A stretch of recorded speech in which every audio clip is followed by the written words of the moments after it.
Get busy.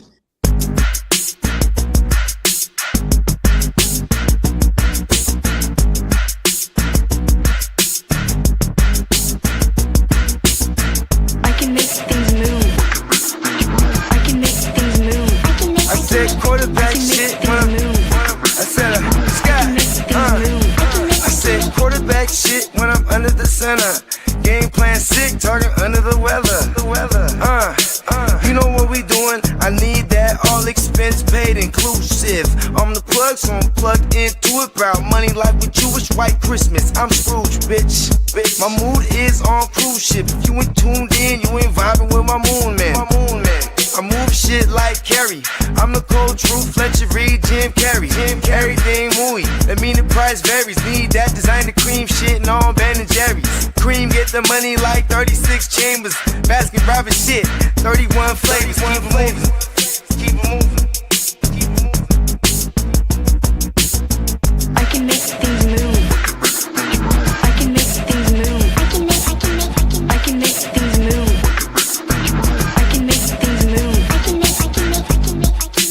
Everything on me.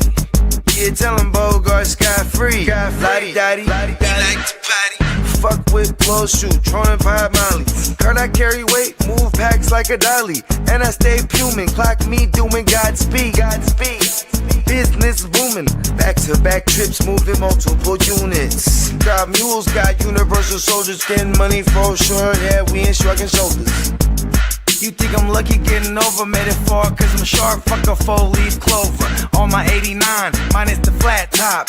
Getting packs off, smoking on the cash crop. Money talk, if you're broke then you can't talk. Play a never ending ball game, Sandlot. I can make things move. I can make things move. I can make things move. Getting money when I land there. Smoking all loud so I can't hear. And if your boys bring the noise, all y'all pussies getting scraped pap smear. Codeine got me leaning, pizza. Put your boy on point, pyramid of Giza. I'ma rock like this till I'm an old geezer. No pizza parlor, but we deliver pizzas. Ask Uncle Sam, I'm taxing. Look, my no hands telepathic. I could make things move, I'm carefully calculated when I make these moves. I run shit, don't let me get loose. I'm all about my decks, trying not to get goosed. Keep it moving.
Top of the top, man. Good morning. Jump it up. Happy freaking Friday. It is Friday. Listen, on God, when that joint was just running right now, before we got pulled up on the screen, I was already getting ready my Tuesday little shtick. Yeah, whoop, whoop. Well, Tuesday, live edition. I was doing that, and I was like, oh shit, good thing you said it was Friday. I would have totally said it was Tuesday. Come on now. Totally off my game right now. That's how I woke up. Oh, my bad, big bro. He woke up like, what day is it? Yeah, I woke up like today was Saturday. And I I woke like, up. yeah. And I was mad because Saturday I got some shit I got to do. And I thought I was late, you know what I mean? Because I didn't get up like I usually do. My phone died and we was out on the grill last night, had the fire going, had the music going, stayed out hella late. I was tipsy. phone, like I said, the phone died. Yeah. You know what I mean? I didn't get up at the time I wanted to. On top of that, I thought it was Saturday, dog, for at least 45 minutes. Hey, no, you ain't lying though. I know why I thought it was Tuesday. Because waivers run today in the playoff leagues like how it would normally run on a Tuesday. Or Tuesday. What time do they go through? So they go through tonight? Yeah. It says 9 o'clock tonight, so I'm assuming it's East Coast time. So it'll be 6 o'clock for us on the West Coast. So everybody make sure you got your waivers in. I've been fucking with that shit all week, so I was like, cool. Got till Friday. Come on now. Which brings me to my next point. You have tuned in to a very special live divisional round edition of the Wait Your Game. My bad. Had to delay it up. Anyways, happy Friday, y'all. Man, happy Friday. It's the fucking weekend. Let's go. I know, right? I don't know. I'm glad we got JD. I think it was you that said this the other day. You glad that we got this playoff game, ours, on Saturday? Just get it out the way. I'm glad. Get it out the way, baby. Get it out the way. Let's get right to it. You know what I mean? You'll get the most recovery side too if you Come pull on the now. win. And, I didn't think of that. Yep. I You got didn't think of that. advantage. I guess it's a disadvantage that you got to play before the others, but I guess it's an advantage if you win. At least we know they're not playing favorites, because if they were to play favorites, it would be with Josh Allen. But they're playing the Saturday game also, and he's all kind of beat up, just like the Niners team is all kind of beat up. So it's not like, and I mean, maybe to have both those first seeds coming off their bye week, playing them as quick as possible, so getting them on a Saturday so they're not away for too long. I just don't understand why they made theirs the first game. I don't know. Saturdays, well, you know. But yeah, shout out to the Broncos, shout out to the Seahawks, #1 seeds coming into play. Seahawks. Yeah, I had that same plight with the Texans playing the Monday night game and then having to play they had already scheduled them for the later Sunday game, and then the game's over and they moved them to the early window, and it's like, oh, thanks, just weird. Can't even give them the extra 4 hours. You already cut them short a day. I mean, the Patriots played the day before that. You ain't lying. And then they have to travel. So it's like, why isn't the playing field even except for home field advantage? Now they have one day less, and then they have 2 travel days. They had to fly out of Pittsburgh back home, practice, do all that stuff, and then cut their week short to travel back up to New England. So Robert Kraft sends one hell of a gift basket, huh? Yeah, the NFL schedulers they did a great job during the regular season, and they kind of screwed it up over Wild Card weekend like a bunch of idiots. Yeah, it's kind of crazy. Like when we were looking up, it was like all TBDs, and then like once they scheduled them, it was all head scratchers to me. Like, why would they? I don't know. I'm just really sour because we're all kinds of beat up, and like, just throw us a bone here. Yeah, but fuck that. We don't want no motherfucking bone. We finna go handle business on everything. Let me play Saturday, Sunday, or Monday. It don't matter when they tell us to play. We gonna play 100%. The more players the 49ers sacrifice due to injury, the stronger Christian McCaffrey gets. And I'm telling you, we had some of the creme de la creme PEDs, and I made sure they was on deck with it. You feel me? Let's go. Come on. He had 400 and some touches in the regular season, blood. This is crazy. That is wild. It's more than, I think that was the most touches he's got with us. And the second time he's had, did he have 400 with us before? Maybe that 23. Maybe the 2023 season. Yeah. The year that he was going crazy. And he got more work and put up a shitload of total yardage from scrimmage, but definitely the metrics were down. Like all the advanced analytics were down for him. What up, Chase? What up, King? What's up, y'all? Let's go shout out. Top of the morning, y'all. We got Chase in the building. We have King D in the building. What up? Fellas, LBC in this thing. Shout out to Chase. Come on now. Happy Friday to everybody. You know what I'm saying? Just slow motion in the big ocean. I was thrown off this whole morning because I just saw this McDonald's commercial that fucked me up. I was like, damn. And then it made me realize how powerful advertising is, right? It just got me. Like in one it's like, oh, sausage McMuffin with egg meal for $5. Oh, I'm there. And then also enjoy our special 2 sausage McMuffins for $6. Oh, I'm getting both of them. And you know they got the big breakfast for $7 now. See? The They're doing it right. The sausage and all that. Oh, yeah. You know what? They figured, all right, since we're ripping them off with lunch prices, we're going to go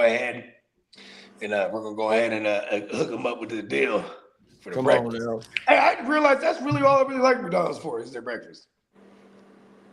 If I want a burger, they oatmeal is fire too, bro. Which one? They oatmeal. Oh, yeah.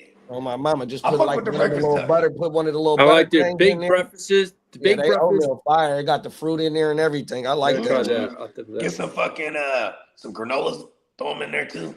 Come on now. Wow. Give me their triple cheeseburger, bacon burgers any day. I'm all set on there right there. You ain't lying.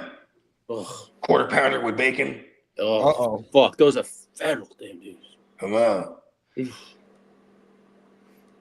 Yeah, you know, we frequent McDonald's a lot because my kids just want goddamn chicken nuggets. And like, you know, you ever realize like how do they bread it like that? It's because it's like skin. It's like they make it like a coating instead of like a breading. It's like a skin. Come on now. I love their nuggets. I still fuck them off. Yeah, their nuggets are crazy, man. Their nuggets go crazy. Especially when they come out with every so often they have them spicy nugs. Come on. All right. You feel me? Yeah, man, the spicy McChicken. Go crazy. And they be having the spicy McChickens too. Mm-hmm. Don't fuck around and call them Cajun, right? Hey, let me ask you a question. Has anyone seen anything that Mike McDaniel's the next head coach of Baltimore? I haven't. Someone's posting. You're the news guy. Yeah, but I haven't seen that. I've been doing it all fucking morning. No. I happen to go on. What the fuck? I haven't gotten any notifications. No, I have not. Someone's posting this bullshit. You know, it's got to be. Hold on.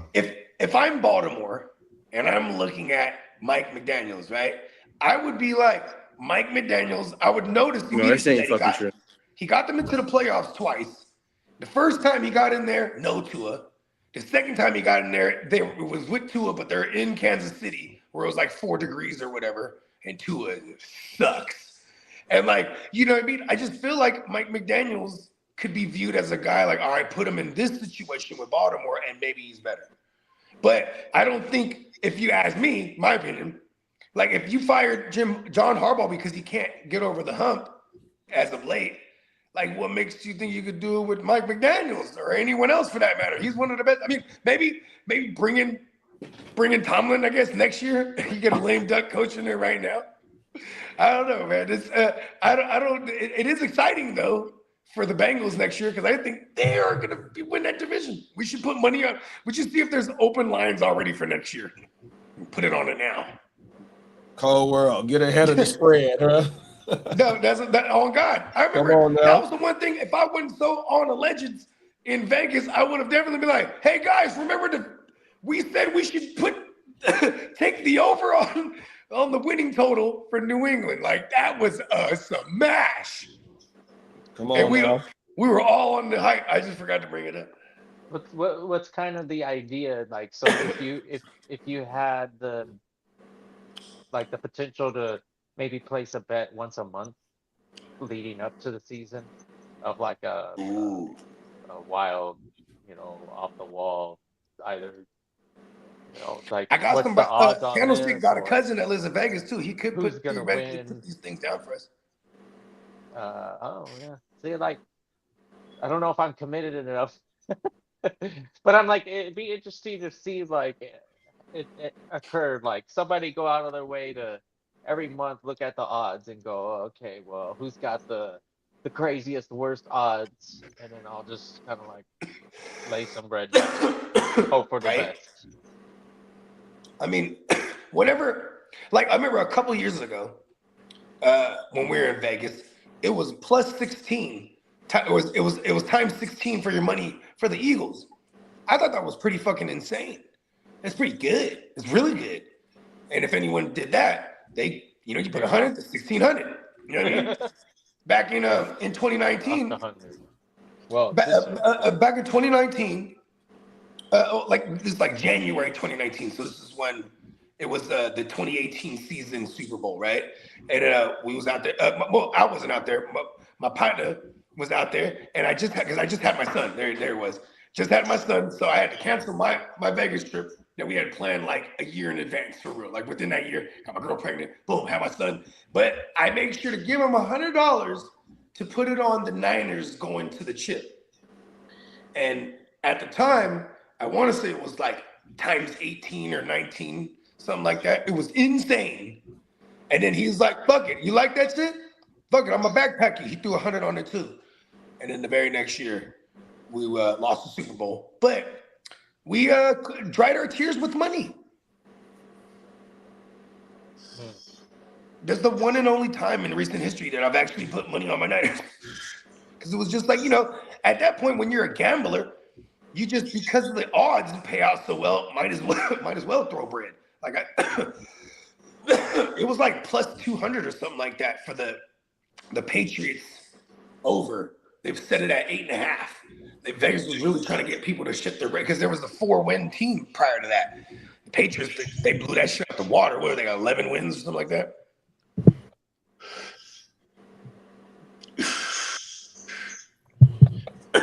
Eight wins is very difficult in the league, huh?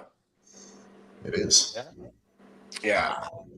We've seen it time and time. Each year, there's a team that should win, like the Jets versus the Bengals. That one was bad. That game pretty much eliminated the Bengals. They weren't mathematically limited yet, but that was one they shouldn't have dropped. And then it was just like, because they were still en route to getting bruh back. You know what I mean? Because they were about two L's that they shouldn't have took by the time Burrow got there. Because if they would have took maybe like that would have beat the Jets there, still would have been very alive for Burrow coming back standards. You know what I mean? Yeah, definitely. Of course, the Burrow whole comes team back was just getting shredded. Well, that was the time. The Jets. For a moment there, about 30 seconds, maybe I had that idea. That's like, well, if we finish, if we just win out, we have 10 wins. Wow, okay, maybe that What would up, get Dennis? us in the playoffs. What up, Dan? Top of the morning, bro. Hey.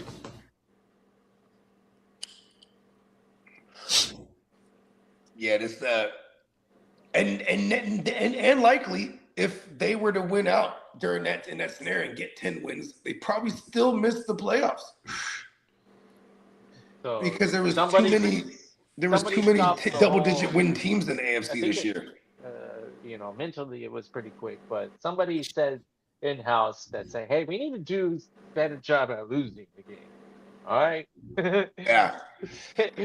We got plenty of ambition, and it ain't kind of gonna come to fruition this season. But what was the kid's name? Williams? The one he ran touchdowns back? Isaiah Williams, yeah. Isaiah Williams. He had his headphones on in the locker room when they were saying that shit, huh? He was in there just grooving, getting into his zone. You're like, listen, guys, we do not want to win. Call of Duty. Playing Call of Duty, they kicked him the ball. That motherfucker still had the headphones on, even on the field.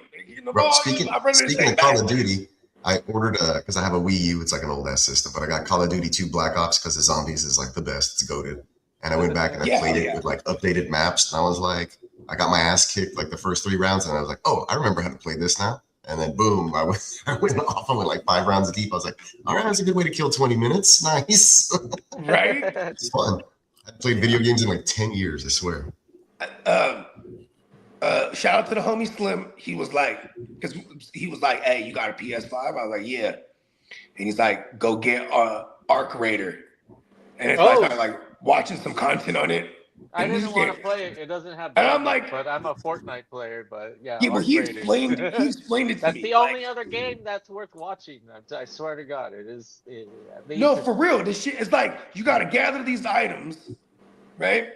and then you gotta escape with the items, right? So there's all these hatches you can leave, and then you gotta break into shit. You're just in this like building or whatever, this map, whatever, and like you could team up with people, but like the point is to leave and with the most shit. So it's like you could be like approaching a hatch and just be like, hey, what? Pow! Shoot your partner, take all his shit, fucking dip. You know what I mean? I haven't played it. I probably won't. And I was like, no, Dad, you know what I told him? I was like, man, Dad shit would ruin my life. Actually, it probably will stick. I would enjoy it and be stuck on it. That's why I can't pull the trigger on Street Fighter 6. There's been so many times I'm like, ooh, even when I was at Best Buy the other day.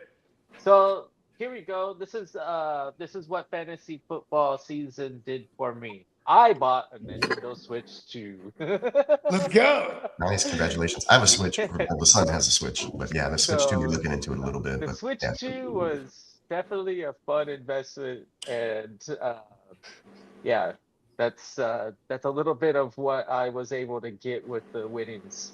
So, nice. Treat yourself. Don't cheat yourself. Yeah. Yeah, and like I'm in Peacock's position where I like video games and I could spend a lot of time playing video games, and I choose to play, or I'm sorry, I choose not to play most of the time.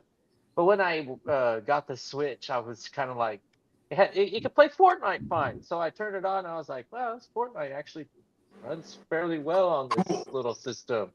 And then I was like, uh-oh, Fortnite got me, because they changed the system up for us older gamers. Like, we can't compete against a 12, 15-year-old. There's no way. Especially when it comes to like competitive gaming like Fortnite or I don't know, man. Or the brains and the trigger. Don't let me find out their IP address. Little trigger fucking things are very like fast twitchy. Yeah, you need to go in there and tweak your setting sensitivity to where it suits you as an older player. The brain degrades over time. So when you get older, when we're in our 40s, we're not gamers anymore. It took me like 5 or 6 rounds to be like, what the hell am I doing? And then be like, okay, I got it now. I absolutely had a concussion trying to figure out how to start a thing on Xbox with my daughter around. It was so funny. I was laughing my ass off, and I was like literally seeing stars, laughing so hard, because something that I was very familiar with for a long time, I was totally like, I have no idea how you even get to the settings. Like, my whole brain was trying to fire off, like, okay, just do this. I was like, wait, where is that? And I'm like, I had a concussion just thinking about how to operate a goddamn video game. It was wild. It's fucking crazy. That's kind of how I felt setting up the meta quest for my little man. I got to a point where I just tagged in my girl. I was like, you know what? Because like I was trying to figure out how to get his rope. Like we figured out it was like an age restriction thing. Because they wouldn't let him on the meta shit unless he was 10. So I was like, okay. I was pushing the wrong buttons. I was doing all sorts of fucking shit. I was cracking up laughing.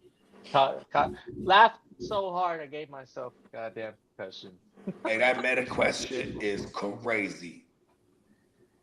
Like, that first night we set it up, you know what I'm saying, when he went to sleep, you know what I'm saying, I ate a mushroom chocolate, and then I started watching some of the YouTube, like, they got YouTube shit on there where it's AR shit, or not AR, VR. It's crazy. It's kind of scary, like how like immersed you get into the shit. Like, you're like, whoa, looking around, whoa, I'm in this shit. You lift your arms up and it's the fucking avatar's arms, like, oh shit. Sick. Yeah, VR is cool. I want to use it, like I said, that you have the goggles on, and then you, like, let's say I'm in front of a wall, and then I can project the outline of what I want to paint or tag or whatever, right, on there, and then you lock it in. So like you can move your head around and you look back at the wall, that image is locked in, and then you go in there with your actual real life tools, whatever you're painting with or whatever, and you got yourself your outline for your mural. Like, I don't know, it's just dope, I feel. There's a floor that moves and it reacts to the gameplay so accurately. So when you step this way, the floor catches you.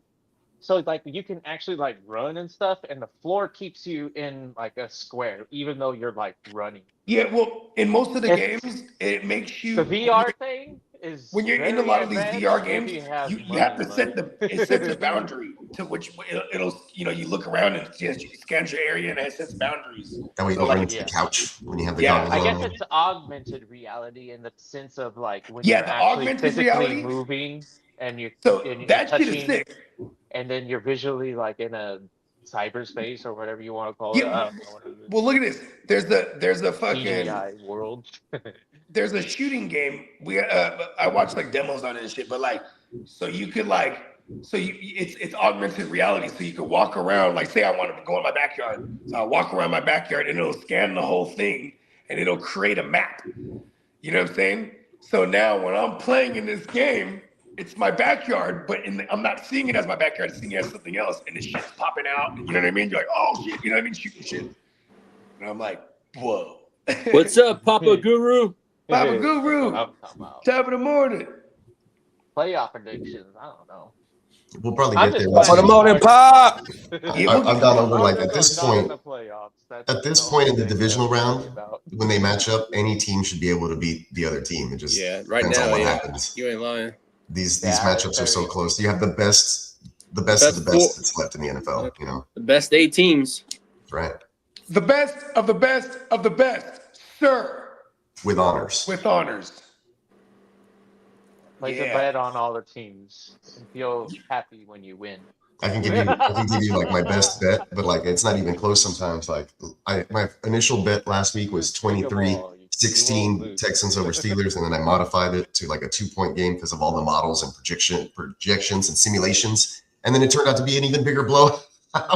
For real. It brought the prediction closer. So Aaron Rodgers scored all the touchdowns, but it was just for the other team. Yeah, I was expecting a better showing from Pittsburgh, but too bad. Otherwise, that was a great weekend of football. yeah. Well, I mean, for me, it was a great weekend of football because that's what I wanted to see from Pittsburgh. So Yeah, and Yeah. I kind of expected Pittsburgh to, like, I'm Pittsburgh all day, every day, rooting for them all year. And once they had the Texans on the docket, for, the winner go home, the story ends for the Pittsburgh Steelers. they were Yes, playing pretty hot sir. football, and they're averaging like 23 points a game there towards the end. Defensive backs were being sticky, coverage, a little bit. Yeah, the running backs for their team was tearing shit up. Yeah. Once Yeah. you guys took away the run game, it was a wrap. Yeah. And And I think that's the where run it's, game was working. that's where it starts. I think offenses are like, okay, if we can get them on their heels, move the football, like that's all the key to the victory, right? And we can start doing what we need from there. But it's hard to get that going.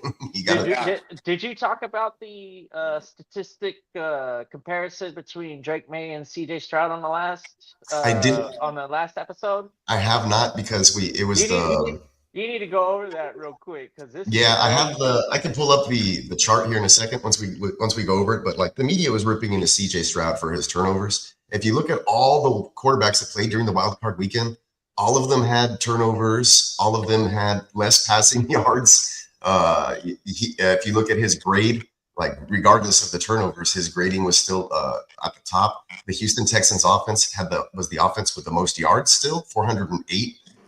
They led the weekend in receiving yards and rushing yards as a team. So if coming out of wild card weekend, they were actually the number one offense despite the turnovers from CJ Stroud. Yeah. And if you look at, I know Kiddo was bringing it up, I can probably find the graphic, but Drake May and CJ Stroud were virtually identical. May had two fumbles and an interception as well. The only difference was that he ran for 66 yards. But, we'll keep Drake May over here and we'll shit on CJ Stroud. And all day. We'll talk about is how great he did and then how bad CJ did. They had the same day. They had the same game, bro. Yeah, that's crazy. Yeah, they really did, though. And then, you had a bunch of 300-plus yard passers like Caleb and Jordan Love, but it's because none of them could get the run going. Really. Love, and it was just absolute shootout. He really pulled a heartstring on me. I'm starting to root for this guy now. I'm like, wow. Who, Caleb? No, Love. Oh yeah, in the first half he was like surgical, and then the second half he was comical. Yeah. Damn You it. know, it was. Yep, that's when you go, damn it. What? You go, oh damn it, love, because it wasn't. You know what it was? He was killing all the man coverage. They just were stubborn. They wouldn't switch. They wouldn't switch it up. And in the second half, they started going zone on him and switching it up from zone to man and just confusing the shit out of him. They could get nothing going. It was insane. I'm like, wow, Dennis Allen really that's some halftime adjustments for you. You know what I mean? That's some motherfucking hardcore halftime adjustments. Yeah, I threw up the graphic there via Chat Sports. Drake May versus CJ Stroud in the wild card round, virtually identical. May was 17 of 29. Stroud was 21 of 32. Yards were 268 for May, 250 for Stroud. They were both 1-1 in the TD interception ratio. Their rating was virtually identical, 86.6 and 86.7, and they both had 2 fumbles. 2 fumble loss. 2 fumbles lost. Yeah. But still, I mean, the turnovers. Record. Doesn't it make it more impressive that they could pull off the win with all those as sloppy as both those teams played? Both those teams, the other teams played sloppier. Both those teams' defenses came out and played well. I think the Patriots had a 19-3 victory, and the Texans had a 30-6 victory. So that's the offenses are virtually identical. There was a tweet that I saw earlier, like I mentioned, as far as ranking the wild card offenses, and the Texans were like 1st through 3rd in all the categories, and then the Patriots were 2nd, or right behind them in most of those. So those were the best 2 offenses from this last weekend, regardless of the narratives that they're pushing that the Texans offense is ass. Yeah, it's kind of crazy. Yeah, and the previous 3 weeks before the wild card, CJ Stroud hadn't been sacked, so it's not like his offensive line is garbage or anything. They've been playing better. It's just how polarizing your guys' defense is. It just overshadows anything good that your guys' offense is actually doing. Yeah, it does. It's crazy. It's crazy. The last time the Texans were without Nico Collins, I was going to say the last time the Texans were without Nico Collins, they played the Patriots, I believe, last season, and CJ Stroud had a good.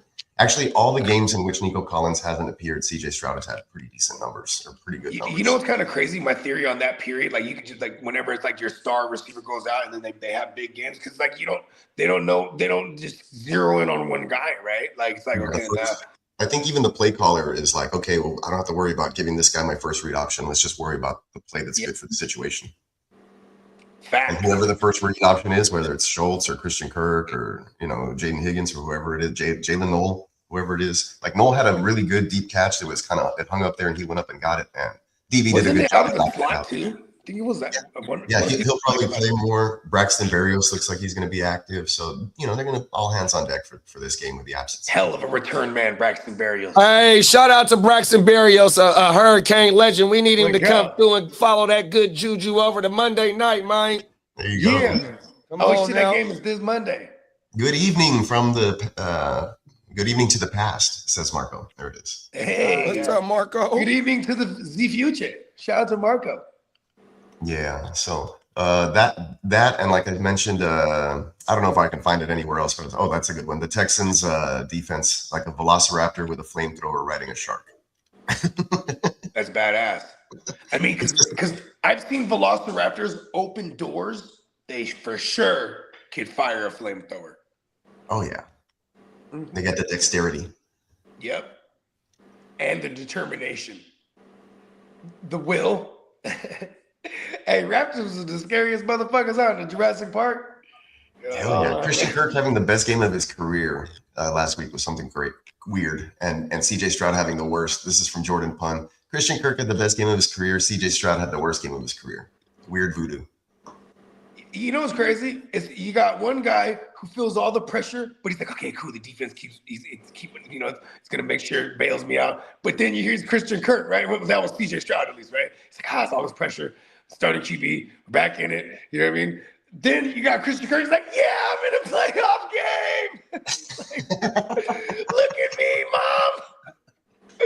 This motherfucker tore it up. That was for real. That shit. He's like, all them years with the Cardinals. All them years with the Jags. Yeah, probably so, Marco. He said, what will Peacock do when the Texans win the Super Bowl? Turn off the PlayStation. Yeah, probably. Yeah, so historically, if this is where the run ends, historically the Texans are used to that. They're 0-6 in divisional playoff matchups. They've been to the playoffs 9 times before, getting here 6 times and losing all 6 times. So It's always this round, huh? yeah, this round always gets them. It's typically like, oh, a tough opponent on the road, but they already did that this last week, so I feel like they got that under the belt. Well, This is the you first guys year. already started a historic run. When Exactly. I say This is the historic, first year that they don't get in the playoffs as the division lead. So this is the first time they're actually coming in as a true wild and card. that started the historic run. Yeah.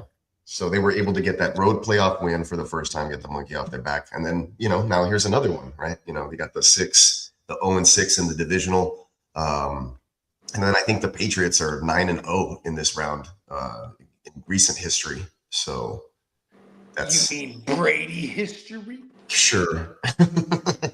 And then I've seen some of the commentary going on. Keyshawn Booty said that this is not the best defense he's ever faced. And There it is. Bulletin board material. Yeah, and that that they have fast guys, Booty. and they're going to leave them one-on-one, so all they have to do is take shots, and they should get theirs. That's the gist of what I got from it. Kind of disrespectful. And then Vrabel, they asked him if this was the best defense he's ever faced. He said, yeah, sure. But then kind of saying that he went on to say, like, oh, the Texans were ranked as the same as the Chargers defense, and look what happened to them. And I was just like, wow, did he just say that? It's like the Chargers are maybe a top 8 to 5 defensive unit last week, maybe. So it was just like a some weird backhanded comments from the Patriots who typically don't do that kind of stuff. So it is like a new look Patriots, because like Vrabel is probably like everything he would have not done as a player when he was there. Everything's tight knit. No one really makes comments like this. You know what I mean? It's different. No more Belichick around to be like the evil emperor. You know what I mean? Dad's gone. That's what happens when dad's gone. Yeah, so we'll see how that goes. I'm going to take, if you want a prediction, I'll probably do a huddle later, but on this game, I don't feel super confident about it, but I'm going to take the Texans. I'm going to take them again by 2. Actually, I'll take them by 3 because it still doesn't cover the spread. I think the spread's 3.5. So I'll take the Texans by 3, 20-17. I'm going to take the Texans. Defense wins championships, bro. And that shit, like, listen, it's a buzzsaw. And like I think that's why I think it's a lot of false confidence. Oh, they ain't the best defense and all this. Man, they know they did not want to see the Texans coming to their house, bro. This is on God. And like, I think they're comforted by seeing CJ play sloppy. But look at, man, he got them jitters out. You know what I mean? This is a road. This is a road team right now. Road Warriors in a motherfucker. You know what I mean? That confidence. First time in history winning a playoff game on the road. All this shit. But there's a different type of energy there. You know what I mean? I found some more Keyshawn Booty talking shit. Yeah, I saw it this morning. Here we go. Keyshawn Booty on cornerbacks Derek Stingley and Kamari Lassiter. I think they're just physical. But at the end of the day, I'm physical too. That's a matchup I like every day of the week. Whoa, he's feeling himself. Keyshawn Booty's feeling himself. He better back that one up, pause. I want to get physical. I have a feeling he's going to catch a pass and get blown up just because of that. I do have a feeling that like, because this has kind of happened, like, it's not like a routine thing, but there has been times where someone pops that one big one because that, just burns whoever's on them in man coverage. You know what I mean? Mm-hmm. But a lot of times they don't connect with those motherfuckers that are running free and wide and clear because that pass rush up front. You know what I mean? So it's like, we'll see, because Butte is not. You know what I mean? I wonder what their plan of attack is against Shaw. I wonder if Mike McDaniels is going to be like, all right, we're going to slot receiver the fuck out of the shit, or if we're going to, you know what I mean? I wonder what's their plan of attack. It's a result of coach speak. When a player of Boutte's caliber fucking speaks out like that to the press, it's all because of the confidence that the coaching staff is giving this player, because individually he hasn't done anything to be impressive. So he's not feeling impressive. He's regurgitating the positive reinforcement that he gets in practice to keep himself confident, because the last thing you want is a player that has no confidence. Do we think Booty is going to be the difference maker in a game? No. Can he? Sure. Why not? It's I mean, Austin, who's the X factor? The running back, the Dix and Henry the and running Austin back Hooper. for sure. So when he gets loose on one versus one-on-one coverage, and it's like a chess game out there. Nobody plays perfect. So when you time it right and Checkmate. you catch them slipping, fuck yeah. Yeah, here's some more And, Stroud versus May stats on the regular That's- season. My heart goes Texans, but my brain says Patriots because of Vrabel. Vrabel in the home game, yeah, and just the experience as of a franchise. But I was going to go back to the 2025 regular season stats between May and Stroud, not just wild card weekend. So taking out wild card weekend and looking at the season as a whole, pass attempts, May's had a lot more, 492 to 423 for Stroud. They both had 8 interceptions. May had 8 fumbles and Stroud had 2 and lost none, while May lost 3. And then in the sack category, May took 47 and Stroud only had 23. And then May was sacked 4 times or more in a game, 6 different times, as opposed to Stroud's none. And May had to take off running more than a few times last week when the Chargers was getting at him. Oh, wait, got him 3 times. What's the total rushing yards on May? Oh, he's up there. He's probably over 700.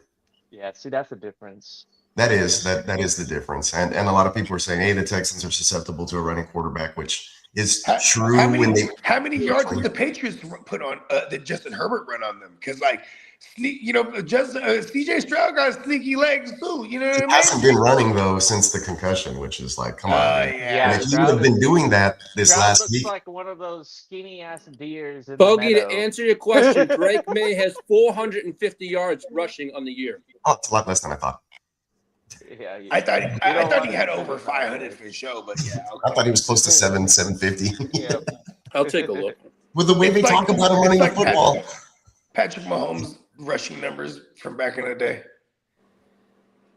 Patrick Mahomes, yeah, he's still pretty good. I think he's smart though. He doesn't need to. So. I was gonna say, regardless of running quarterbacks, I mean, Justin Herbert ran and they handled him pretty well.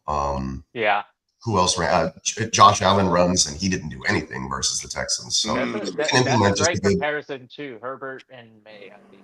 So, yeah, if they can do that. Now, Bo Nix also, I think he had like 30 yards scrambling, or something. So it wasn't like super impressive. Everybody's like, that's where they're susceptible. I was like, well, if you look at it, it's like they give up maybe like 34 yards to rush. They probably gave up 150 yards rushing total to all opposing QBs this year. Yeah, he had 450. That means they're great against mobile QBs. Yeah. May is approaching though the numbers that you would expect from Hurts though. So Hurts is definitely much more of a runner than Herbert ever will be.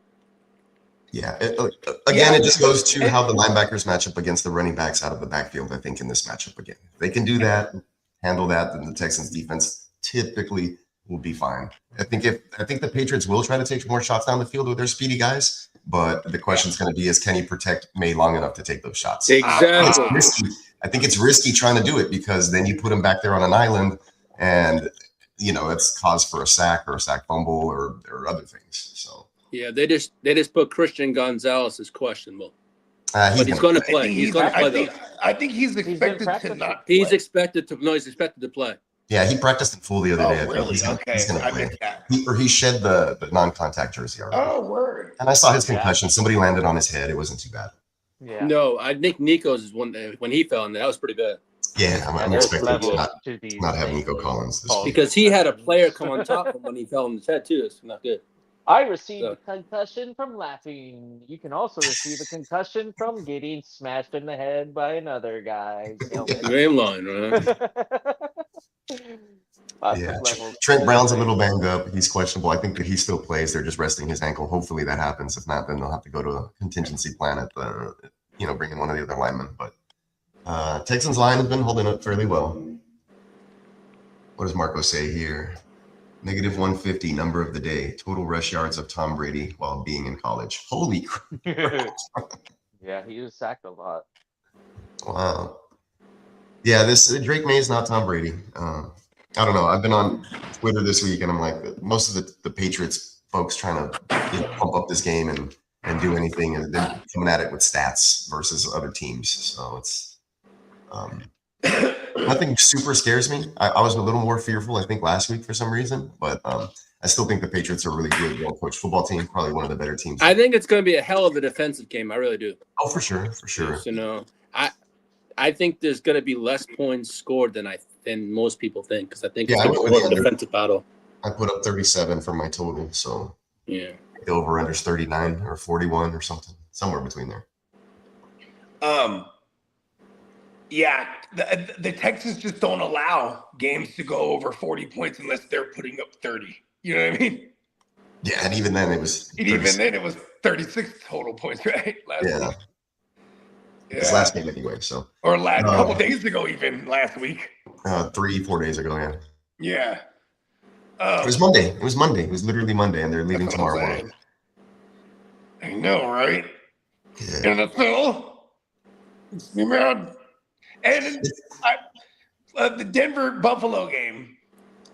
That one, I'm going to go Denver just because I'm going to give it to them at home and the defense. You know what I mean? And then and the way they don't unleash Bo Nix and they just want to run the ball, that's how you beat Buffalo. I don't know what the fuck was wrong with Jacksonville last week. The Jackets are going to Jaguar. They're ready for Cancun. The Chargers were going to Charger it. And I hope history doesn't repeat itself with us going into Seattle.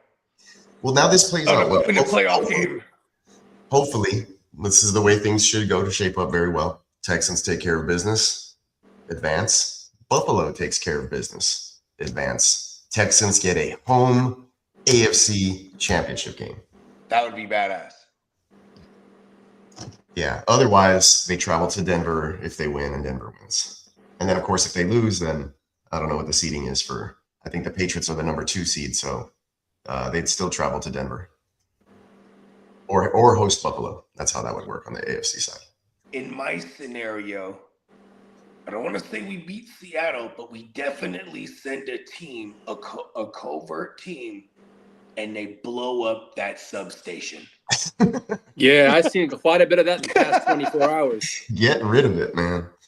But I have seen this morning that the 49ers are looking to try to move that plant, to try and move their practice here's the facility. thing, we've been practicing on that field before that substation was there. We've been there forever. Yeah.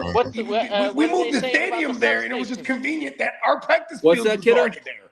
Is it the constant noise that bothers the team?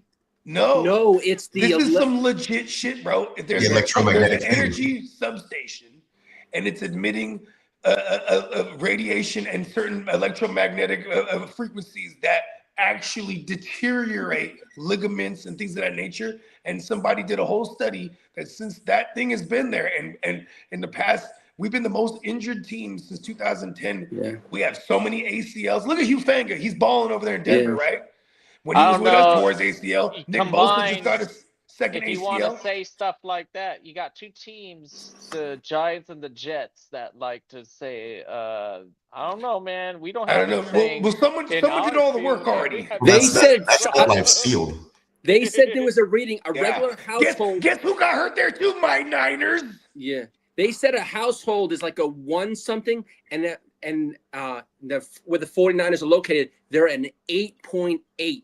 On the Goss meter or whatever that is. I don't know, man. I know it's a nuisance for sure, but physiology wise, like I'm not. Yeah, really, I'm skeptical. Apparently, these studies show that it does deteriorate a cartilage and ligaments specific, like over time, overexposure. But it's no coincidence we have so many soft tissue injuries and or Achilles's and ACLs. You know what I mean? Like, it's insane. Whoever did the research, they put the whole list to everybody. It was fucking insane because I'm a Niner fan and I'm just going down the list of fucking horrendous memories.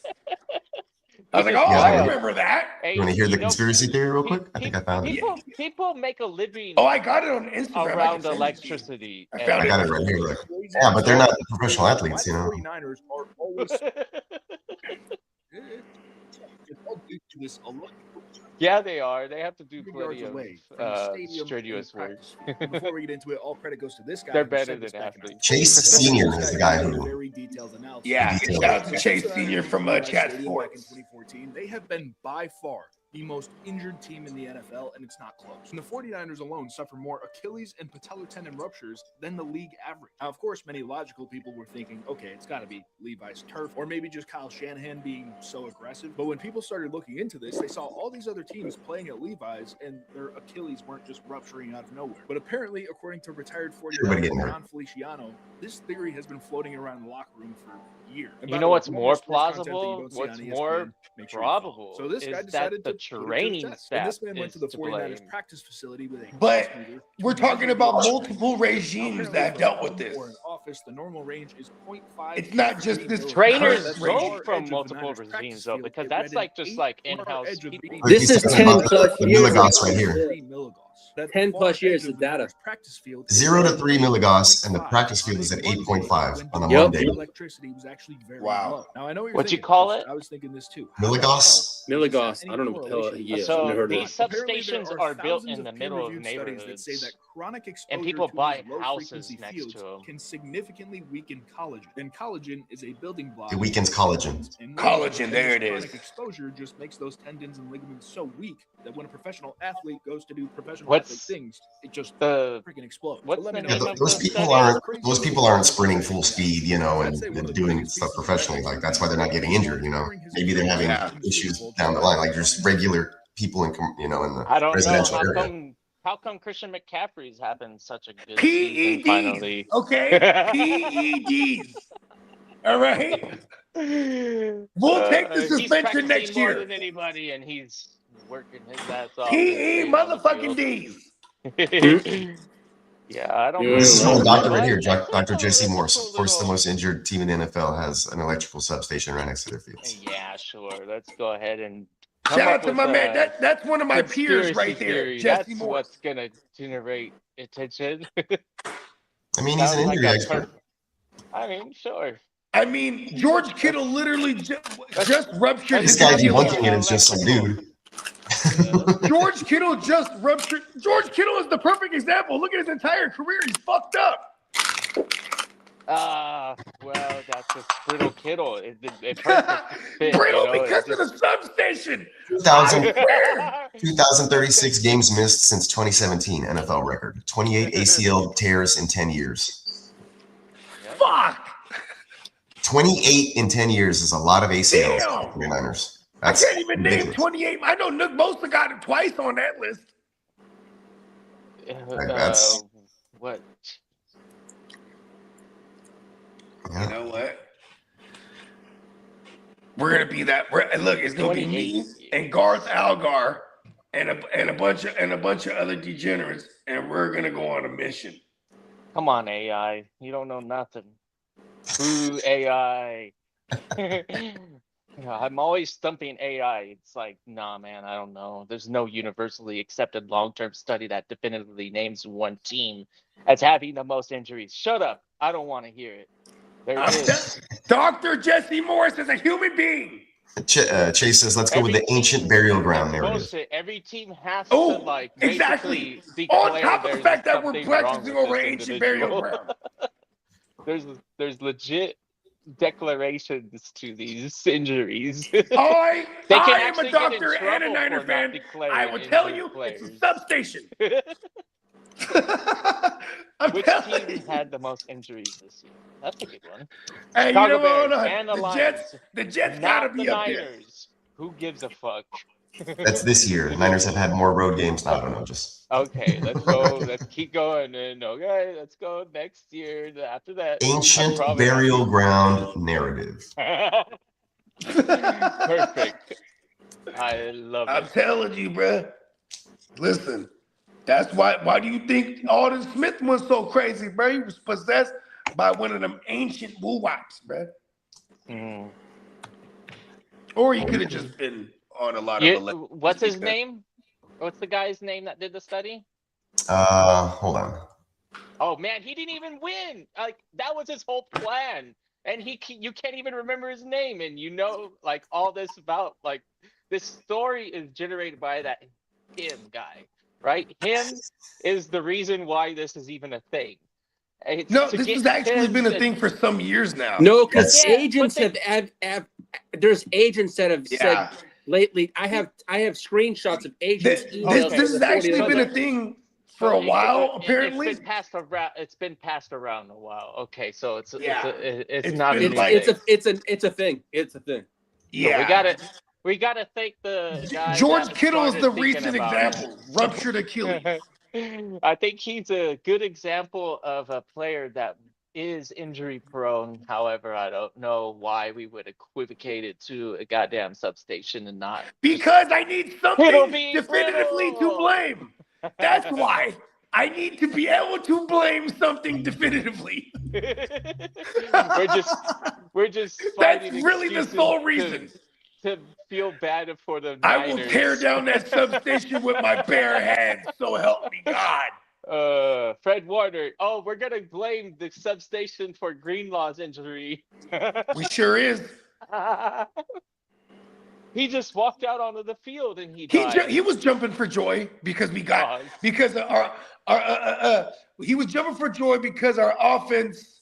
I forget. Oh yeah, they got Patrick Mahomes and him off the field. They're about to punt it. He gets excited, he jumps up, and he fucking ruptures his Achilles. I thought he was running onto the field for like to get ready for a play. It's overexposure is the thing. Yeah. I mean, you know what? I feel like the Spanos own that charger station for some reason. Yeah. I feel like the Chargers aren't hurting anybody. Why would you think that the substation would hurt people?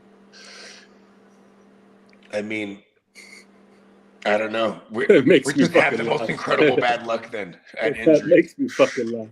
I was going down the rabbit hole on Twitter. There's like there's pages and pages and pages of this stuff with studies and people like going to the field and doing things. That's a bunch of data backed stuff. Bro, I mean, if I showed you the study from Mulder and Scully, would it convince you? Low frequency Mulder electromagnetic and fields Scully can went out degrade there and collagen, weaken investigated. tendons, and cause soft tissue damages at levels that regulators will call safe, but it still does damage. Because you're playing a physically dominating sport and you're working out and you're constantly. I mean, the argument could be, well, ACLs and Achilles over time with this type of, strenuous activity, it could eventually just pop or tear. But this, I would say, yeah, that's true. But this Snap, might crackle, be speeding pop. the process up. It might be speeding that process up by wearing these things down, these ligaments and cartilages down, collagens. all right, hold on. Let me go back to the goddamn fucking statistics and say who had the most injuries this season and find a list of 5 teams, and the Niners weren't one of them. Go But the that's just last one year. Go the last It wasn't 10 years. specific. It wasn't specific to this year. Yeah, he's talking Last about 10 since years. since the practice field has been next to the substation in 2016. So the last 10 years of data. 10 years. 10 years. 10 How years. many players are on the Niners that have been there for 10 years? No. It doesn't matter, right? We're only talking about these players. These players that we're talking about. Yeah, this core, I would say the majority core of this group is since 2020. So if Right, you use the last facts 5 are years, saying that they're not any more special injury wise than at least 5 teams. I feel like you have something to do with the substation now, kid. I feel like you want to push me away from destroying the substation, don't you? Well, how much are they paying you? I'll double it. You could never pay me more than the electric company.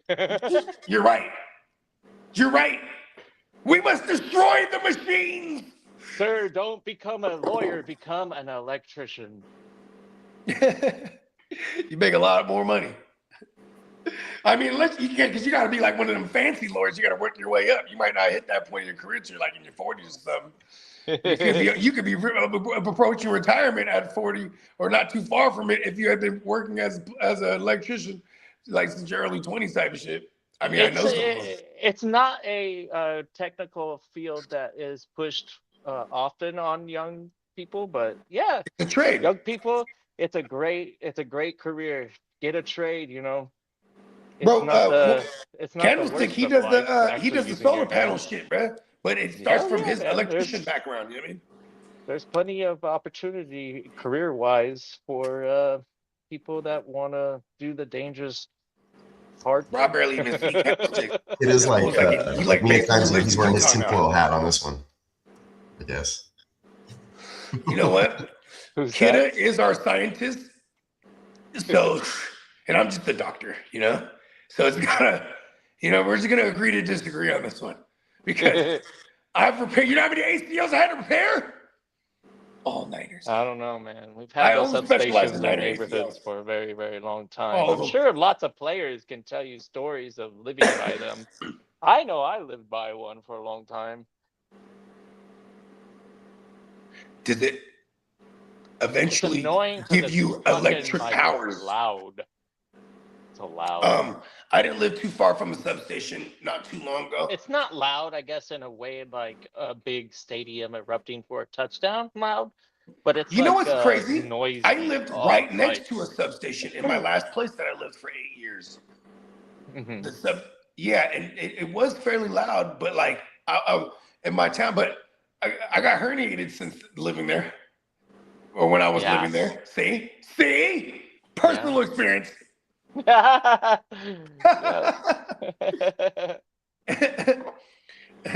Yeah. Well, still, Lee, you ready? I'm always ready, Bogey. Let's go. Let's fucking go.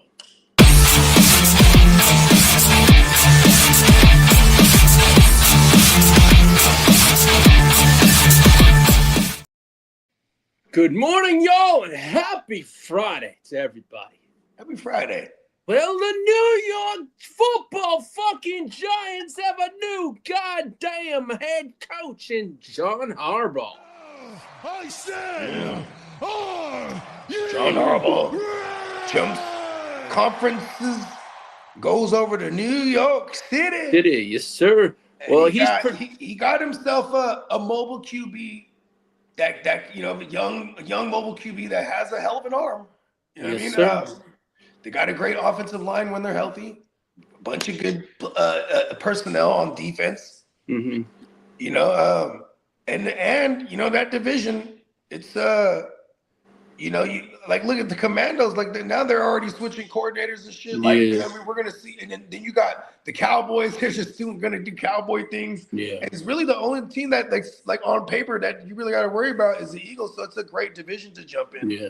Well, the deal is not done, but it's projected to be 5 years, $100 million, one of the highest in NFL history. Also, because before that, it was like that $100 million deal for that we saw before to a coach was 10 years at $10 million a year, and that was to John Gruden. So like $20 million a year. This guy's getting cake. And I think Sean Payton's getting some kind of bag like that too, but not no 20. Part of this deal, it says Harbaugh receives a large coaching staff budget. Former Ravens offensive coordinator Todd Monken is expected to join the staff. We knew that was going to happen. Wow, he's bringing over Todd. Yeah, he's Monken. Yeah, and also this is so annoying for they better not feature nabbers, bro. Yeah, and also his so fucking annoying. His press conference will be next week. And Harbaugh is targeting Anthony Weaver for his DC. And he's coming over from Miami, I believe. Okay. Yeah, so that's for the Giants. Now, as for the Packers, Packers and Matt LaFleur are nearing a long-term contract extension. They're working still on it, but they want to tie themselves together for a while, from what I've been reading. Now, as for the Pittsburgh Steelers, Tomlin is not expected to coach in 2026, but there's also things I saw this morning. If he returns, prefers a warm weather climate destination, and he has strong interest in the Washington job. But that's not a warm place. Exactly. But Brian, I love how he said the Washington job, though. He's like, just go ahead and fire Dan Quinn. And now, I'm in that thing. What they're saying is Brian Flores seems to be the top head coaching candidate for the Steelers, though. Yeah, we were just saying this the other day. You know, it makes sense. He was just in the building a couple years ago. Yeah. As the head coaching assistant, even. Mm-hmm. The Steelers are going to interview Rams defensive coordinator Chris Shula, also Rams pass game coordinator Nate Steelhace, and for head coaching interviews. Whoa, yeah, Steel in his name. Yes, I think it's Steelhace. It's Haase. I don't know if I pronounced that right. Sorry, King, for messing that up. I apologize. No, I'm just saying though. Hold on, they better hire him just because his name got. Yeah, because Coach the Steel Steel. curtain. Yes, sir. And as for the Falcons, they're going to interview Antonio Pierce. I think that's to cover the Rooney Rule. I don't know, but he's going to be heading over there. Now, Who's as for interview? That's what some of those feel like sometimes. What's that, book? Is that movie? Go ahead, Peacock. What was that? I was going to say that's what those start to feel like sometimes when you hear those names, like kind of those coaches that kind of just, they're getting interviews, but you didn't hear much about them and they don't really get hired. It's kind of formalities too, because they have to, like, even if they're, unless you're the Giants, where you're just like, we just want John Harbaugh. You know what I mean? Yeah. right. Yeah. Well, You know what I mean? as but see, that's the thing too. Is like, did they interview? Did they Rooney Rule it? Because there's the Rooney Rule. Like, they just went straight to John Harbaugh. Did they interview a black person? I don't know. They did have a few Zoom meetings that they did. They stuck those in real fast. Yeah, formality. When Harbaugh was fired, they had at least 3 Zoom meetings. I know that. They're like, boom. As soon as they get off, okay, well, we'll be in touch. Click. Get John Harbaugh. Yeah. Well, as for coordinators, fly him out in the private jet. As for coordinators that were fired, Eagles fired their offensive coordinator. We knew that. And we know we were on the show when they fired Greg Roman. And they also fired the offensive line coach, Mike Devlin, over in the Chargers, which I'm glad. Bye-bye, BT. Now, as for the top OC openings, they're claiming the Eagles, Lions, and the Chargers are the 3 top landing spots for OCs. Okay, no.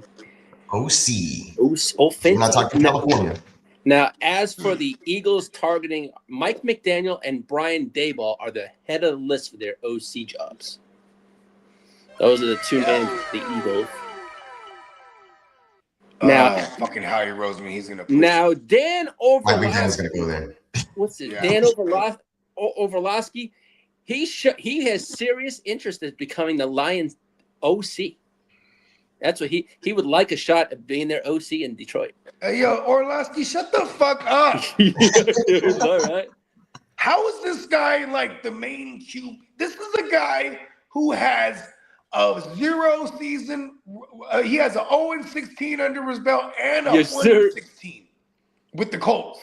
Because when the Colts were at life after Manning for 1 year, they're like, we need to get Andrew Luck next year. Who can do the job? Get me Dan Orlowski. Sir. Now, Jaguars head coach Liam Cohen says Brian Thomas Jr. is 100% part of the future going forward. That's doucheball. Now, as for the 49ers, Fred Warner's ankle was designated to return, but he was not activated for the weekend. So hopefully the 49ers move on and they can get him back next week. Right, yeah. Now, as for the Cowboys, fuck you, substation. As for Cowboys cornerback, it's Nick Bosa and George. It's the substation. Call Nick Bosa right now. He'll tell you it's the substation. He got 2 ACLs. And George Kittle being brittle and Bosa being It's because his bones went brittle. Lee can tell you about Bosa. Okay, what's Bosa like, Lee?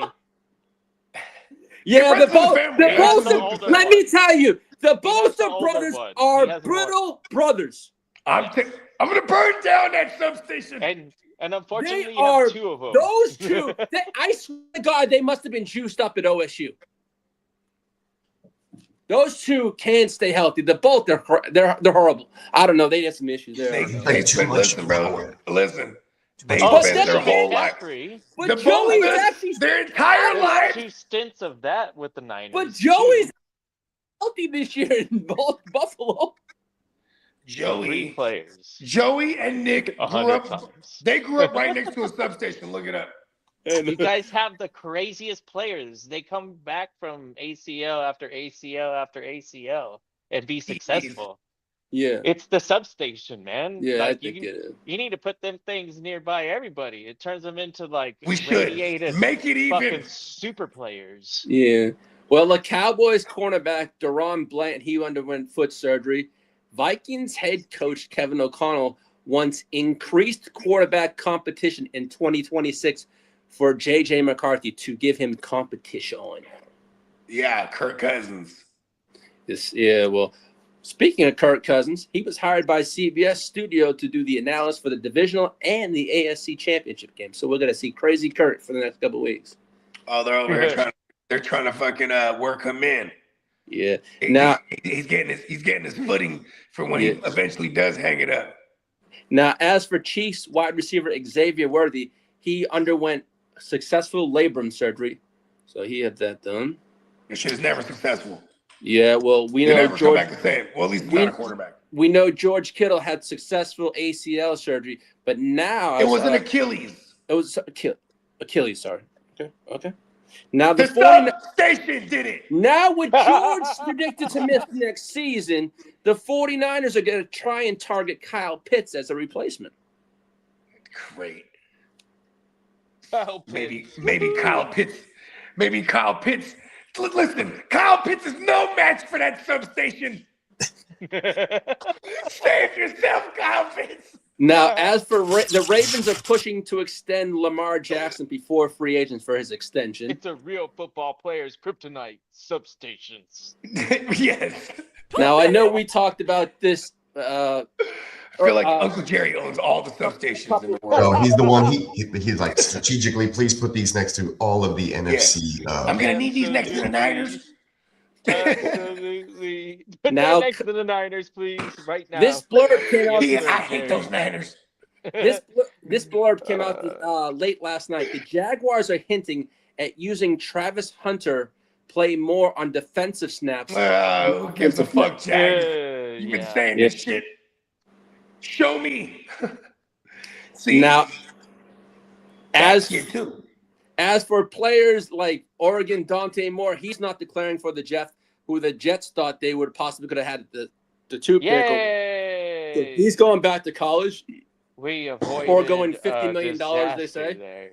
As for Notre Dame running back Dylan Dezeven, he declared for the draft, as did LSU.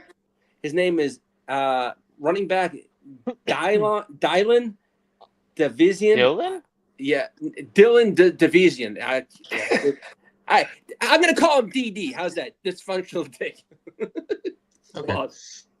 Now, as for LSU linebacker Harold Perkins, he declared for the draft, but they project him to be a day 2 pick.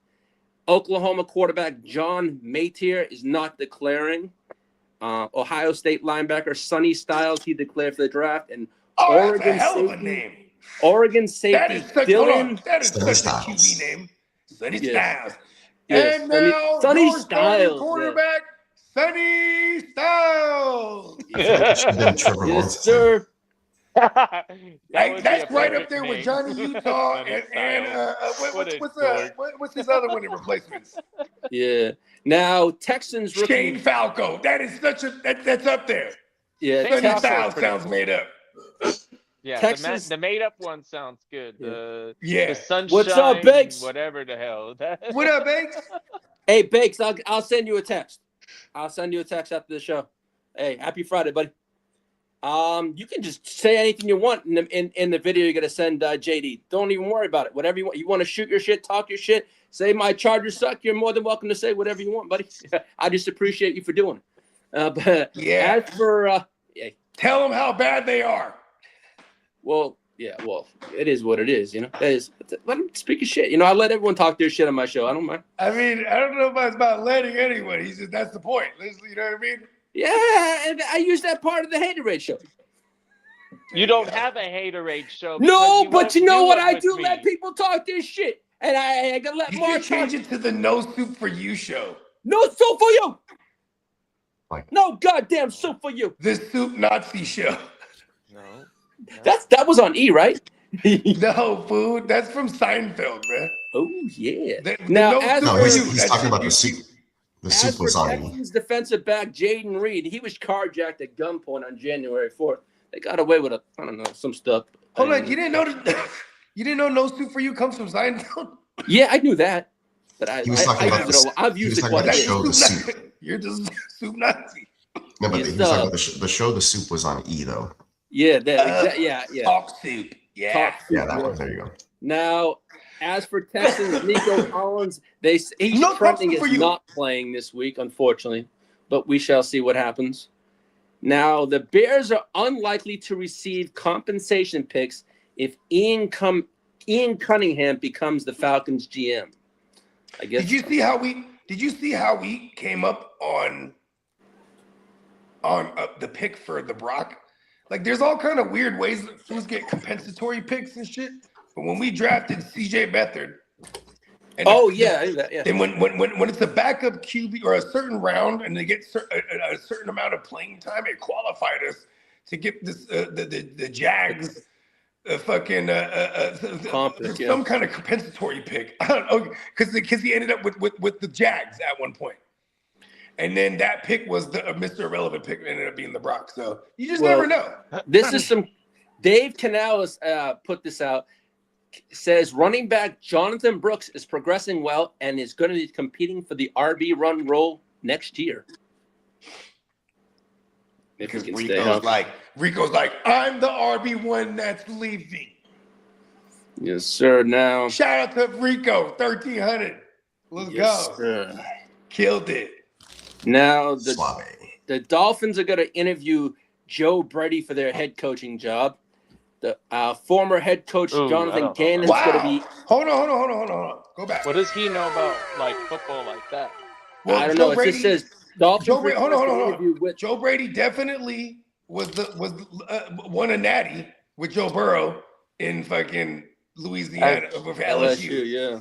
Right, and then he was the coordinator for the Panthers, and then since then he's been with the Bills, right? Before that, even before the LSU gig, he was an assistant to Sean Payton, so like an offensive coordinator assistant, so with the Saints. So you know what I mean? He's got some chops here. Mm-hmm. So and I feel like is he mostly in a coordinator position? So very quarterback. But he's been a head coach, play caller as well, though. Is what I'm saying. Yeah. In LSU. Yeah. No, he wasn't. He wasn't the play caller. Ed Geron. I think Ed Geron was the head coach with. I think JD's right he was there. Just the coordinator. Okay, I fucked that up. That's what I'm saying. A head coach got to be a player. I totally fucked that up. Yeah, hey, go fact check that, Lee. I want to say it was Ed Orgeron that got that national championship. Because but he was calling the plays though. You can't understand. Yeah, he can't call the plays, bro. Ed Geron could. You can't understand what that guy says. Yeah. Imagine him calling the plays. Quarterback's like, what? Say that again, coach. I guess it's Okay, here's the coaching staff. It was Ed Mike Orgeron, McDaniels was a head coach, and then they had Joe Brady and Dave Aranda. It was Ed Oregon. That's what we're talking about right now. Yeah, Joe Brady and Dave I like how Aranda. you say that. Aranda. Oregon. Oregon. Yeah. I am Oregon, son of Oregon. Of Middle Earth. And Joe Brady was the offensive coordinator. Yep. That's some Middle Earth shit to the motherfucker. Oh shit. That's an orc name. Lord of the Rings. Hey, Lee. Oregon. You see what they said? Hey, we're not laughing at you. What's that, JD? In a kind What way, Bake we're said. having. Yeah, I saw that. I saw an that. I was gonna. epiphany. I told him he can just say whatever he wants. I mean, just about the Raiders, Chargers game, whatever. And then whatever he wants to. I told him he can talk his shit as much as he wants. Give him his platform. I give everyone their platform. I do that all the time. Let him have it, Bake. Because that shit's go going ahead. up as a short. Yeah, we need to hear a Raiders perspective on the hate. Yeah, on the hey, I'd like to Chargers. hear about what you want to do with Mendoza because I think They it's are gonna the be- worst team in I the know league. it's a good show when you got two people that are very Passionate about their team. Chargers.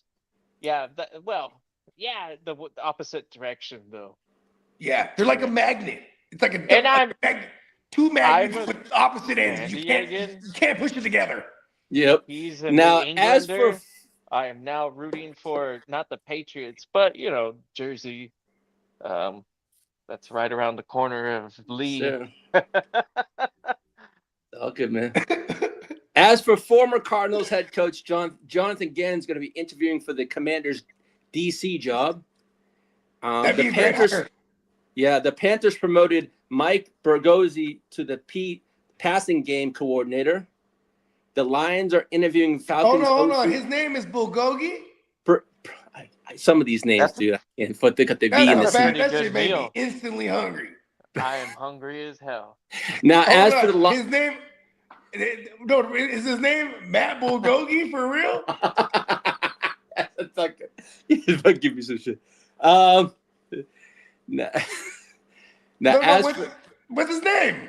I'm Bogey. You know when I come with names, I suck with the balls, that kind of shit. What is it? Well, What if is you it? call somebody Mike barbecue, I'm that's basically. not making a Pergozzi. jackass of myself. Oh, you said Pergozzi. Pergozzi, yeah, Pergozzi. Damn, I do got selective hearing. Hold on, check this out real quick. You mentioned Jonathan Gannon just a little bit. Remember, I was telling you that he couldn't motivate me to Oh, open the yeah. window? Okay, let's see this. Yeah, okay, here it is. Welcome back. Look at how small the little water bottle is. Boss. Do you have fire in your gut? Did you? We're here for a reason. Don't get that twisted. Okay, we're here for a reason to win games. So if you didn't have that fire in your gut, you better light the fire pretty fast. Yeah, I'm not inspired What? either. Yep. That guy doesn't guy- deserve to coach They're like, anywhere. yeah, Kyler Murray, they're like, Kyler Murray, you just gonna be playing Call of Duty while I'm saying this? Then they turn over to Ness for making a bet. You just gonna do your taxes while this. I remember that shit in the Dave Chappelle shit. They're making the band. He's like, you just gonna do your taxes? Yeah, Hey, Jonathan Gannon, he bro. reminded me of like a punter, almost like the just the type of player. If he did play, like he might have been a pretty good punter back in his day. Dude cannot motivate anybody. Now Hey Lee, let Bakes know what time the show is. Yeah, it's gonna be 5:30 my time, 3:30 Pacific time. Okay, we got early joint. Yeah. As for the Titans are interviewing former Giants head coach Brian Daboll Friday for their head coaching job. Mike McDaniel may skip the head coaching cycle to take an OC job and re-enter in 2027 for a head coaching job.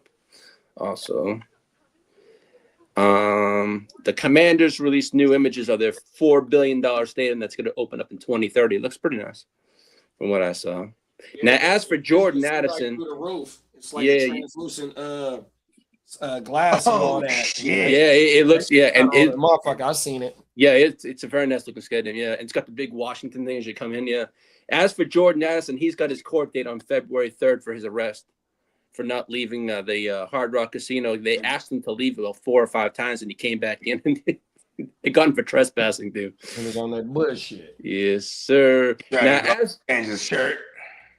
as for Chiefs quarterback Patrick Kermit Mahomes, he's progressing well with his ACL injury, and he's targeting a week 1 return, he said in his little video he put out yesterday. PEDs. Let's go. Yes, sir. Now, a staffer on Mike Tomlin believe he may not be done coaching He may be done coaching permanently. This came out this morning, but I don't kind of believe that unless it came out of his mouth. So I don't that. Now, the former Dolphins head coach I was Mike going to say, I think McDaniel. that came from Rooney himself saying that Tom doesn't expect Tomlin to be coaching anytime soon. But that was from Rooney, not from Tomlin. Yeah. Now, Raiders are very high on 49ers DC Robert Saleh.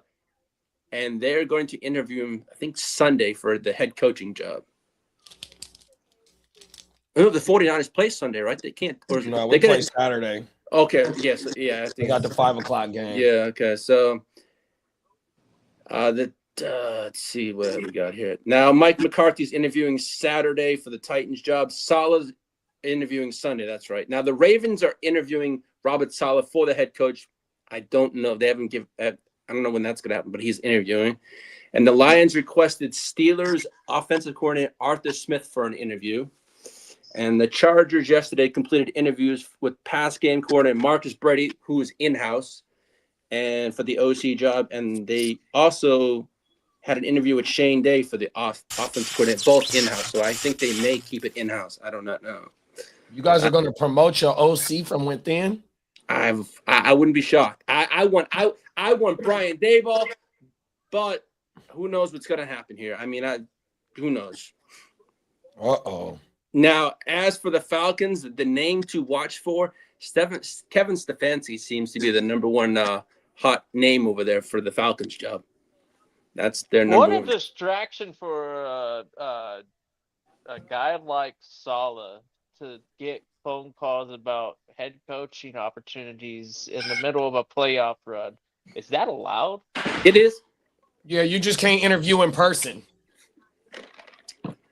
You can't interview in person until the team is eliminated. Like, I know, like, it's good for his career to win, but for the organization to know that coach is actively potentially going, man, my future could be this way or that way or whatever, not focused entirely on winning that next game. Yeah, like, if like the teams that end up going to the Super Bowl, you can interview those staff members during that 2 weeks. Yeah. So like when Shanahan was going to the Super Bowl with the Falcons, it was already known that he was going to, after this, he was going to go to the Niners. You know what I mean? Yeah. Now, as for game day injury reports for this weekend, the Bills are going to be without Jordan Poyer. What? Also without cornerback Max Harrison. He's out. What? And Oliver, he's a question mark. As for the 49ers, Ricky Pearsall is expected to play. Fred Warner's out. As for the Broncos, Trey Greenlaw is going to play. John Franklin Myers is active. Drew Sanders is out. And Lucas Kroll is out.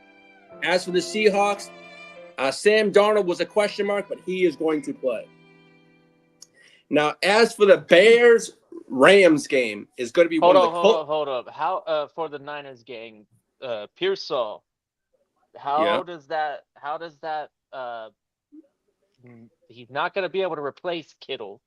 And Tungus does a good job about replacing first downs and catching touchdowns, which is not the only thing Kittle Pearsall gives us the threat to stretch the field. Yeah, and he's probably our one-on-one best route runner there is on the team right now, 100%. And he put up 100. He put up 100 yards. He is one of Purdy's guys, so hopefully he is going to play, like Bogey said, maybe the deep threat, because that's where we're going to need, like with Kittle, with the 10 to 15 yards short to intermediate routes. That's what Kittle possesses 100%. Even though we, like Kidda said, we got Tungus, but we need Ricky to get the ball in his hands, because when he get the ball in his hands, he got that yak as well. You know what I mean? We So definitely gonna have to. He's Because if you remember that game that we played against him a couple of weeks ago, it was just 3 and 4 hats to the ball every time we touched the ball. And then even when C-Mac got the dropped the ball and it was a pick, that's hats to the ball. So we need some run after the catch, bro. On my mount. Yeah. Well, this Bears-Rams playoff game, they're predicting to be one of the coldest playoff games ever. Wind chills from 0 to -10. Wind gusts up to 20, and dangerous freezing conditions are expected towards the end of the game. Oh, shit. Yes, sir. So this is that. And they said it's already snowing in Chicago, but it's been bad. Now, as for Howie Roseman on A.J. Brown, it is hard to find great players. He's exactly what we search for. And he says, you're not going to find another man like him in the draft. So they may try and keep A.J. Brown or try and get the trade. But who knows? We'll see what happens now. Multiple teams view Malik Willis as a potential starter going into 2026. That's crazy. Now, he lightweight earned a shot to be a starter though from these backup games for the last 2 years with LaFleur, bro. Hold on, Lee. Before the season last year, they traded for him within 2 weeks of the season started, and then old boy got hurt, and they had to throw his ass in there like week 4 or 5, and he won 2 games. He won 2 out of the 3 games, I think, right? Oh my mama, no facts, bro. He definitely deserves a motherfucking shot again. Yeah, he does. Now, the rumor watch with possible Ravens players that could go over to the Giants could be Isaiah Likely, Patrick Ricard, and DeAndre Hopkins. Oh, gee. Yeah. Oh, he gonna show the young bulls how to play wide receiver, bro. Oh my mama, I love for Hopkins to go show neighbors what's up. That'd be help my neighbors. Yeah, like, look, neighbors, this is how you catch the ball and you land without getting hit. Or don't even leave your feet at all. The more times you leave your feet, the more opportunity you get a chance to get hurt. 100%. I think there's a substation over there in Meadowlands, bro. No, hey, Bogey, it's just the motherfucking turf monster is real. That is true.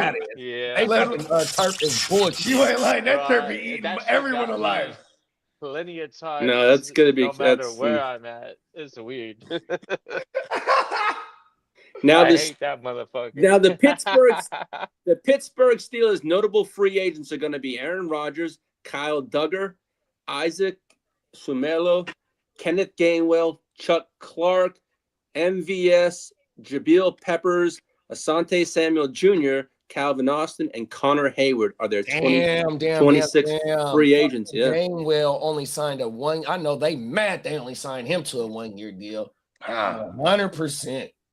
Hey, and I don't want anything to do with Gainwell unless the next person signs it for 1-year deal. Because when he needs to get the bag, he's going hard. Yeah. Hey, 100%. Hey, he was eating cereal with a motherfucking fork. That's how hungry he was. You feel me? Come on now. Yeah. He was out there. Shout out to Gainwell, bro. And that's all the news I have for today, folks. I hope everyone has a wonderful divisional round weekend, and I know King D's gonna be watching those Rams. I know he said and King put in the chat the Rams are doomed.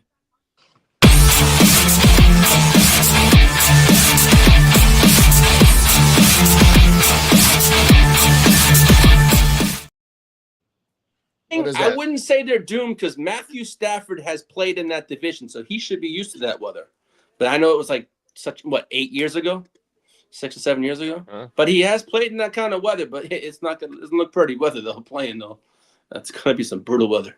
What is that? Lake Erie right there next to the Chicago? Lake Michigan. I think Lake Michigan. Lake Michigan. Guess where Blake Corum used to play college? Yeah, Michigan. Is it Lake Michigan? Okay. What about Kyron Williams? What school did he go to? Notre Dame. Oh, to call weather game. Right down the road. Come on now, big bro. Facts. Yeah. Where did Devontae Adams play? In Green Bay. In Green Bay. College. Green Bay, yeah. We ain't trading no. Hey, look, bro. Motherfuckers is geared up for this shit. I mean, they're paying millions of dollars. Puka don't matter. Weather doesn't got shit on Puka. Puka is the best player in the NFL right now. He ain't scared of no weather. That guy is crazy. He is though, man. This season, he's that motherfucker went to Utah. I like that motherfucker. Yeah, there you colder than the motherfucking Utah. Yeah, you're lying there. Done deal. We're still used to it up as the his Rams hair are ready. His hair keep him warm. Yeah, we ain't afraid of this. It's gonna be interesting game. You got to root for the home team. I know I will be throughout the playoffs, and I have to. You know, I got the lady in the house that she's a big Rams fan. So come on now. It is a combination of the most turnovers for a turnover worthy that's QB. The potential right there. Rams Texans. That would be an interesting Super Bowl. A high-powered offense versus an elite defense. Texans Niners, come on. A That man would be- can dream. Texans Niners would be a rematch of week 10. I don't It remember was what Mac week Jones. Mac remember what week that Jones was definitely impressive. I as a Jets fan, I would love to see him join our squad, and we'll bypass the quarterback and go after some of these running backs and linemen, offensive linemen in particular. Our ends are pretty good, and the tackles, I think we could get that through free agencies. Those guys are usually pretty affordable. So Excuse me. I could spend some money on some interior defensive line. Impressive. Impressive. Impressive. Yeah, this motherfucking damn, bro. We're just trying to get back home. There is a new king. Does anyone know how to get back home? And it is definitely an Just impressive follow playoff the energy signature of the substation, and we'll find our way back home. Aaron Rodgers had the worst game of his career, eliminated from the playoffs, and every other playoff game has been pretty competitive. He was if you go back and watch the mic'd up, he was talking some shit to Jimmy Petrie. The Patriots game wasn't competitive. Oh man, the youngsters really schooled him. He was talking shit to Petrie. Petrie came up and made a tackle, and he was like, "Oh, you learned how to tackle this year." Oh shit! And he did that, and then Petrie went to the sideline and he told the rest of the guys, and he was like, "Oh, Rodgers has jokes or whatever." And then he got strip sack, fumbled for that TD, and then Petrie went up to Rodgers. He's like, "You good?" And he's like, "Yeah, I'm all right," or whatever. Well, he's like, "Yeah, he's doing real good." Jim Schwartz has his second in-person interview with the Cleveland Browns today. Jim Schwartz? Oh no, keep him away. I mean, well, Jim Schwartz is already there as the DC, and he's he has head coaching history before. But it's so funny because that just shows me that no one wants to coach the Browns. I don't know, man. You seen the next level the Lions took when they got a real coach in the building. They went from Weasley, whatever the fuck. They got a good squad over there too in Cleveland, for what it's worth. Well, right now, yeah. They got a good young squad. Right. On both sides of the ball, outside of maybe Myles Garrett, right? I would love to see them get some dynamic receivers for Shador. I mean, I could see like Ayuk going over there. I'm just saying, because those are the first ones I could think of that are available. Ayuk, Jennings, like when we're talking next year, these are the guys that are available, right? Our first round picks for the Browns. Cleveland does have a few. They got Jacksonville's pick too. They're gonna be some nice receivers. So if they can focus in on them fucking receivers that they've got, which is it's gonna be a nice. And because Shador can sling it. Yeah, get them some young receivers, somebody that can be more dynamic, definitely than Judy. So, I mean, hey, look, one good year with Shador, they're gonna give Cleveland a new stadium. Watch. That's usually how it works. No, they have a new stadium coming. I think it's in 2028. Oh, for real? Yeah, they do. It's a dome stadium too. Yep. No more wind. Yeah, no more bad windy October and November games over there. Yeah. You can't start any of your receivers. Yeah, so there won't be that excuse with the that anymore. Got a chart up on the screen from Up and Adams. It's Josh Allen's splits by pressure. When he's been hit 6 or more times, they are 1-4. When he's been hit less than 6 times, they're 11-1. And I ain't gonna lie, Benito and Cooper are gonna fuck him up based on this chart.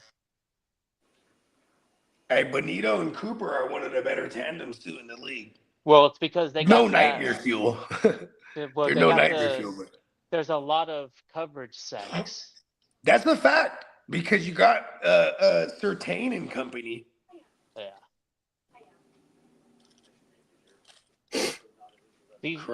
Defense is definitely, like Lee was saying, either this episode or the other episode, like defense wins championships. definitely. I think that's what's going to be the difference maker this season. So Houston, you don't have a problem in my eyes. Yeah. I don't think so either. Well, they should be another good matchup coming down to the wire. I think that they're disciplined enough on defense to keep themselves in any game. CJ cleans it up a little bit. They have a shot to win. That's how I see The it. problem is you're going up against Patriots, who also, to me, also possess great defense. To me, they look fool like you. mirror images of teams, with the Patriots offense more prolific, and then the Texans defense, having the edge on the other side. So kind of matches up evenly in my opinion. You guys have some playmakers. We'll give you probably the playmakers side of the cards. You have the better playmakers for sure. Marcus says they need more outdoor games. Make these guys work for their money in the playoffs. No goals. I definitely understand that. It's because football in the snow and winter, where these playoff games occur, that's just the best type of football to watch. Remember, and as a player, I never got to experience cold weather, but I do prefer it. As somebody that witnessed plenty of athletes running around in shorts in fucking Denver and fucking the cold. I'm like, man, these athletes, they really don't get bothered by the fucking cold. I don't think it's a problem when you're really strenuous or putting your body through like a strenuous activity. It doesn't hurt them. Yeah, Petrie was mic'd up last week, and like to the start of the game, he's like, "Man, this is perfect." He's like, "This really is football weather. It's perfect." He's like, "It ain't even cold," and it was like 30 degrees. So, exactly. He was chilling on the sideline, never put on his jacket. He played. I know skiers and snowboarders will tell you that if it's like in the 30s, you're sweating. Yeah, with all the layers. Yeah, that's a fact. Yeah. I mean, shit. Yeah, you have to plenty take of memories off. going skiing and snowboarding back in the days. It'd be cold as a bitch. Not even tripping. Yeah. It's when you stop moving around. Jacket and shit. Oh, it's definitely when you stop moving around. But as for the some Chicago, of us are built different. I mean, the winds? Do they say the winds are going to be in Chicago? That's crazy.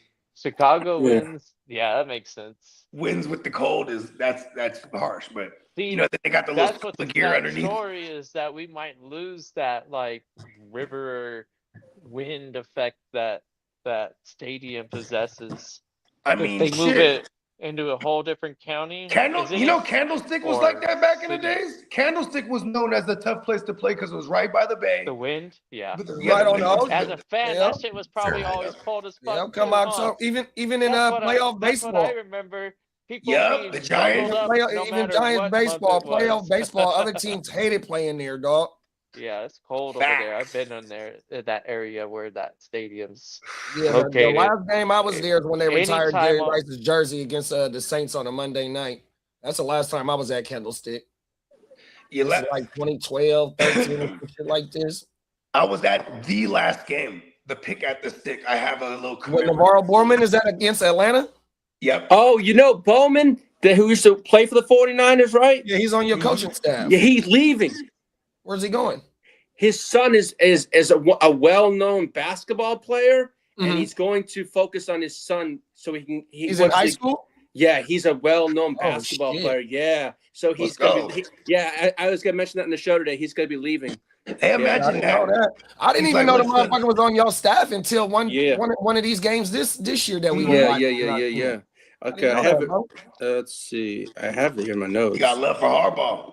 Hey, Lee. It says here, Chargers announced that linebackers coach Navarro Bowman is stepping away from coaching to focus on his family and his son's athletic development because he wants to go into he's a very good basketball player. That's federal. Hey, Lee, I think the dark horse for the Steelers job is Mentor. I never thought of that. It's in the motto of Sergeant Slaughter and the coach that they just had. It's either him or Flores.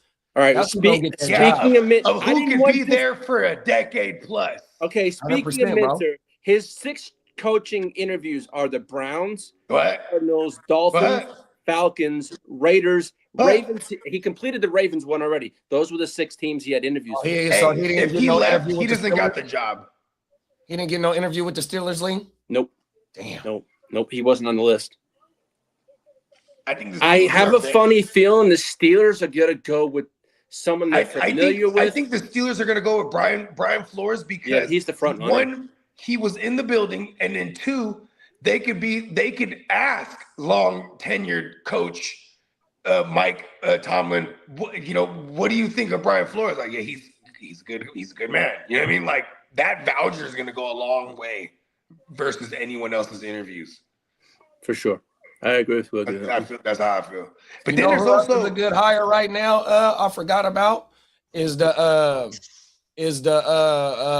OC Taylor from Atlanta. Zach. Yeah, he come up under Robinson. That's Zach Robinson. Sorry. Yeah, one of them motherfuckers. Yeah, there you go. Yeah, that motherfucker. He's on the market too. Yeah, he had couple interviews. I saw that today. There's the like for example, you got that Arizona job, right? That's gonna be filled by a first timer who's because they're gonna get someone and then try to keep them in the building when they're there. Because you know what I mean? Same thing. I feel like that's why Cleveland is looking at Jim Short. Like a one and done coach? Well, because what's the draw? I mean, what's the draw outside of there's only 32 of those gigs? There's nothing there. You know what I mean? Like, because you're going to get in there, you might have to deal with the Kyler Murray thing, or they're moving over Kyler, and you got to, there's going to be a whole thing. So there's same thing with the Dolphins job. That's why probably Joe Brady will take that job. You know what I mean? Because the draw is there's only 32 available. So, you know what I mean? Get yours while you can, and then just try to figure it out. You know what I mean? Marco says the Chargers definitely need some new charger cables. Marco, the only thing we need is offensive line to be fixed, and that's about it. I don't really think there has to be much taken care of. It's just offensive line. Now you got to figure out which kind of offensive mind you're going to bring in, because here's why Greg Roman worked with Jim Harbaugh, is because Greg Roman's willing to let Jim Harbaugh run him. Peyton Manning wanted to go to the Niners first before he went to the Broncos. When he came in and Jim Harbaugh was like, I call the plays. And he said, no, you don't. I'm Peyton fucking Manning. That was the end of that. Yeah. But he wanted to go to the Niners because they had that defense already in place. And then what did he do when he got to the Broncos, when he finally did win the Super Bowl, is because they had that defense that was shut down. You know what I mean? Yes, sir. So but Jim Harbaugh, and that's the thing, is he's not he's a tough cookie to work with. So I could see him bringing in one of his former retreads, bro. You know what I mean? Here's what really needs to happen for the Chargers to be successful. The Guggenheim Group, the ownership of the Dodgers, needs to buy the Chargers. Ooh. Rename them the Los Angeles Chargers. Magic Johnson needs to buy. So you're talking about Magic Johnson needs to be a part of it. I'm sorry. The Los Angeles Dodgers of football. Change the name, rebrand the thing, give them the same logo, the same color. Been about a couple years have been trying to change the name. I like this. The whole city will definitely support a squad the Dodgers. The Los Angeles football Dodgers. Yes. That's so weird. It's so weird that it'll work. If the ownership puts as much effort into their football team as they do their baseball team, oh boy. Magic Johnson sits on that board. Because they don't really give a shit about the Rams. Magic sits on many boards too. He's got Magic. He was the one who said, Starbucks? Yeah, let's do it. There's a lot of everybody. Genius. You can watch any NFL game in SoFi and tell that this city is definitely transplant, or the whole area. You're gonna get Niners fans in that. If you're not, if they don't put the rate, I remember when the Raiders went to Vegas. When the Raiders went to Vegas, is because the owner of the Rams didn't want to split that stadium with the Raiders with any of the Davises. He always had he had a long-standing funk with Al Davis, and he was like, "Fuck his son too." You know what I mean? Pause. You know what I'm saying? But anyways. If the Raiders were there, you'd have a true fan base there, because they black out anytime the Raiders play in SoCal, anywhere, including when they especially in San Diego. Yeah, that's the only team that the people love, that they got a real true fan base outside of like you said, of transplants, because motherfuckers, they're from everywhere. That's why you always see the away teams fans. Like Philly goes into LA, boom, hella Philly fans is out. You know what I mean? You know, every time the Niners go there, because even though it's just Cali, still a storybook a franchise, got a lot of fans. Steelers, same way. We actually used to call it blackouts when we used to get so many Raiders fans inside of Qualcomm, or actually Jack Murphy, probably when the team was really, really bad. But the Raiders would show out, and it would be like take over Chargers fans in there. It was like their second home. Yeah, but shout out to the powder blue. I'm with you. The Los Angeles Football Dodgers, but it's in the powder blue. Okay, I don't really you care guys what can the keep name the is. colors. That powder blue is the shit. I don't even like blue like that. It's not no gang things neither. It's just blue's not my favorite color. That powder blue goes crazy though.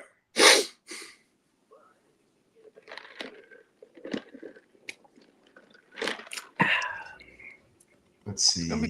Relocate the Chargers to Helena or Boise. Idaho? Yeah. Ooh. I think neither state was ever any major sport team. Or Lincoln, Nebraska. Yeah, like some real football towns, huh? They'll embrace whatever team you put over there. I mean, there's a lot more football towns, but there's just it's the markets, the medium markets that like Dude, Minnesota. So Minnesota can have a good ass team. Nebraska. Yeah, these are all Fucksville nowheres and shit. What is Nebraska, in the plains? It's literally the center of the country. Yeah, like, that's where at least like the continental, flatlands, North American, whatever. I feel like one day Nebraska will be totally engulfed by a giant honey mushroom. It's known as like a cattle state, so they have a lot of good steak. Yeah. Omaha. They do have Omaha steaks. I've seen this. Omaha was the state, or actually, I'm sorry, city that created the level of like the choice, select, prime, one above. They're the ones who declared that scale. Like they invented it. It's like, and then they started grading. So who started grading it? When they're like grade A. Omaha Steaks. See, there it is. Yeah, because Omaha Steaks, they sponsor like a bazillion podcasts. And I have ordered one of these joints before back in the days because they always have like specials and shit. And that shit is fire. It sends you already pre-wrapped fucking all kind of shit. Burger patties, steaks, links, excuse me, pork chops even. But yeah, but the steaks though, steaks go crazy. Omaha,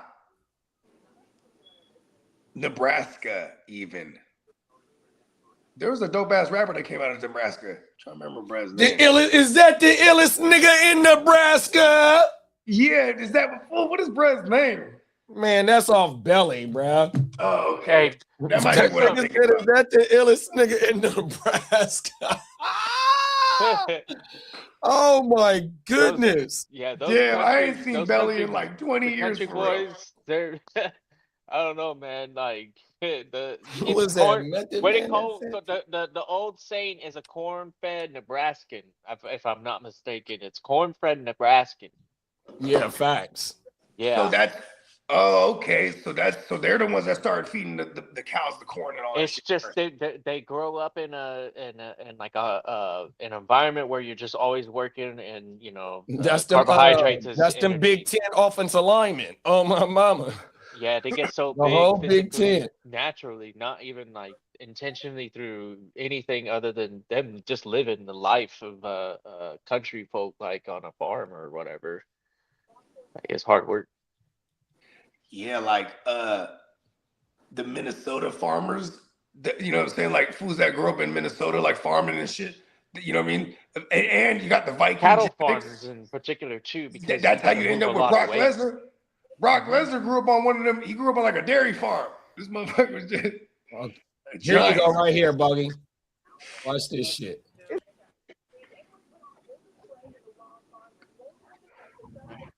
Watch. Hold on. Watch Method Man.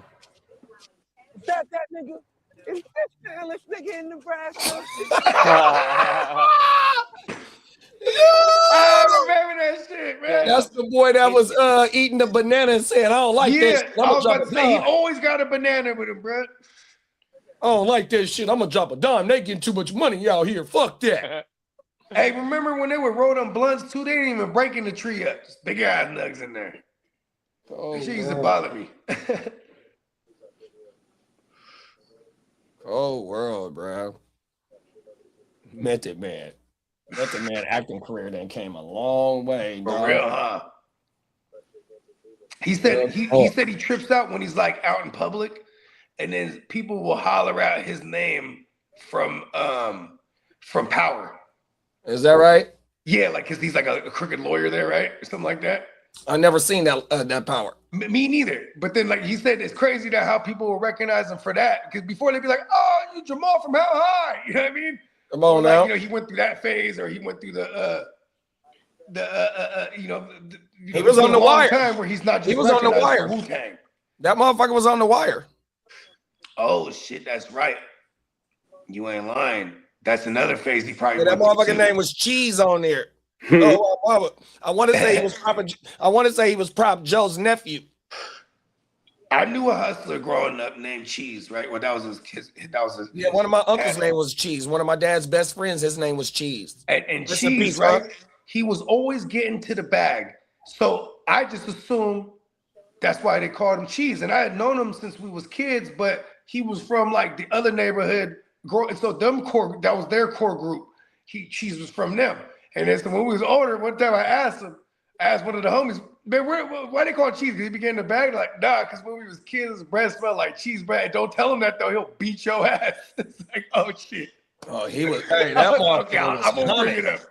He was humming as a kid. Yeah, his shit was humming. Cheese even. Oh, world. You know what I'm saying? He had to get his back so he could get his hygiene up, the dental hygiene up. He was like, listen, don't bring that up. Yeah, like we had the homie Stanley Fish. His name was Stanley, and he looked like a fish. So it was just, just sometimes you have nicknames that just make sense, right? But it was like Cheese. Like, oh, okay. Where'd that come from? Stanley Fish, though. Shout out to Stanley another Fish. one of my dad's best friends. His name was Shitty. We used to get in trouble for saying his nickname. Oh, my mama, my grandma used to fuck us up for saying that. So, I'm just calling Uncle Shitty. His real name is Uncle Paul, but his nickname is Shitty. Oh, everything. That's funny as hell. Real talk. It's a shitty nickname to have. You ain't lying. Oh, my mom. Pun intended. Cold world. Yeah, you ain't lying. Them That's nicknames. some crazy shit. Cold. Oh, my mama. Yeah, Filipinos be having some crazy nicknames. You gotta earn them bitches too, bro. Oh, everything. Hell yeah. One of y'all just be sitting around and a motherfucker just, man, that's your name right there, bro. We gonna call you Shitty, bro. Oh, everything. You are Shitty blood. Shitty blood. Oh, my mama. Instead of shitty cuz. Cold world. Oh yeah, free my dog Brick, baby. He is shitty. I forgot. Free the Brick. All right. See, that name is fucking. They got him in worldwide. Federals. Damn. He was doing podcasts from the Clink. For real. Oh world. I ain't seen him drive lately, so they must have taught his ass to stay off that shit. I mean, he was getting on a joint with other cuz. What's his name? Crash Out or something like that. Loose Cannon. Oh, Loose Cannon? With Loose. Even Loose was doing a pod from the Pinto way, bro. That shit's crazy. World. Wow, fighting charges. What the fuck? I mean, clout's a very powerful thing. At the same time, too, if it's bringing in dividends, I get it. But damn, look at where they got them. You know what I mean? Saying way too much and showing way too much on the cameras, B. See, and that's what's crazy because Adam 22, he just still continues to do his thing. He just goes to the next gangster that's willing to exploit himself. You know what I mean? Hey, did you see him go on his rant about Sauce Walker? No, what? I missed this. He told Sauce Walker that he gonna beat him up. What? Yeah, he was serious too. Hey, you know what's crazy is like, I mean, Sauce ain't fighting shit. They're gonna draw down. They're from Texas. They're from Houston. They're gonna have things with him. But at the same time, too, was he getting on him about being lean all the time? Yeah, he was. Yeah, see, that's why he's probably You like, gotta "I'll go beat watch your that ass." shit. It was Adam and Wack, Saucy, bro. and then Saucy and all Sauce had a response, and he showed the boxing gloves. He said, "Boy, I've been knocking motherfuckers out taller than me my whole life." Ooh, let's go. Celebrity boxing. Right, 100%. Hey, JD, thank you for putting the link up. I'm sharing it. Come on now, big bro. You already know. Yeah, they need to do the celebrity boxing match for sure. Adam about to do one. Adam about to do one with Jason Love. Oh wow. Word. That's what he said he been training for. Is Jason Love from Stockton? Now that I don't know, big bro. I might be confusing him with the Jason Lee. Jason Lee from Stockton for sure. Yeah, that's who I'm confusing him with. Yeah. Yeah. He's like a mayor or this vice mayor or some shit like that, a council member. Oh my mind. He was all on the scene. Like, you know what I mean? Like, we need to stop this violence out here. Woo, woo, you know what I mean? Because that shit went crazy. Yeah, his brother passed away in Stockton from gun violence. May his brother rest in peace. Yeah, rest in peace, man. See, that shit terrible. Senseless. Come on now. I know, right? Gun violence in this country is senseless. Man, you ain't never lied, big bro. It's fucking crazy, dude. Yeah, as Dennis said, his fucking state's some fucking craziness right now. They Imagine. out there, boy. Yeah, Minnesota's been kind of like the microcosm for like a lot of this crazy shit since 2020. You know what I mean? That shit been wild. Ain't that where George Floyd was That's in what I'm Minnesota? saying, since 2020. Think about that. I think it was out that area. I think you're right, JD. That shit that happened in Minnesota with George Floyd, that shit spawned all the riots across the nation. You know what I mean? During the pandemic, it was insane. Like, bro. That shit was kind of collectively something that, I mean, shit. You know, I'm not gonna downplay how terrible that era was, but I will say, like, during that time, this is when I met Peacock and JD and all the Come on now, the whole clique, you know, Spencer, fucking, you know what I mean, and then at least what led up to me and everybody else too. You know what I mean? Clock, shout out to Clock. You know what I mean? Shout out to Clock, man. Just good.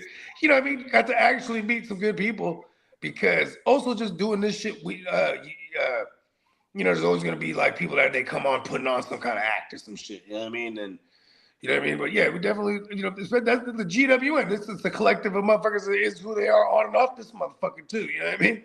Come on now. I mean, whether it's the Catman or Lee or Derek or, you know what I mean? I think that's one thing that Kid always points out too, is like people definitely identify with us because there's not anyone like this doing it like this, at least, you know what I mean? And if they are doing something similar, they're not us.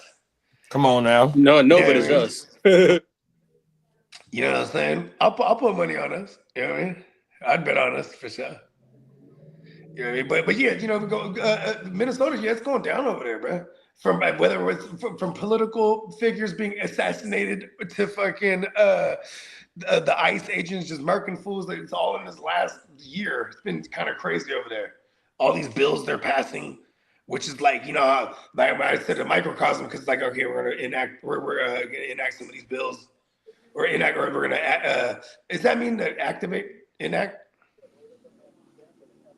Right? Yeah, because they pass the ball kind of shit over there, low key. And if it works over there, they're gonna try to enforce it across everywhere. But one of them was like cutting hella funds on, like, you know, and shout out to our man Dennis, because he's directly affected with some of those cuts. You know what I mean? Those, you know what I mean? And they had that fraud in that country, state too. It's crazy. Yeah, that was connected to a fucking terrorist organization. Legit. That shit was crazy. Yeah, Minnesota, like, keep eyes on it. Look at, they got Prince. Prince came up out of there.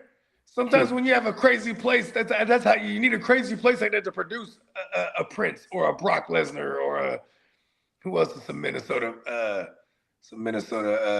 shit, Spam. Spam came from Minnesota. Spam was my childhood. Spam's everything that everyone eats in Hawaii. Comes from Minnesota. Minnesota's going down over there, man. I'll tell you, state bird is mosquito.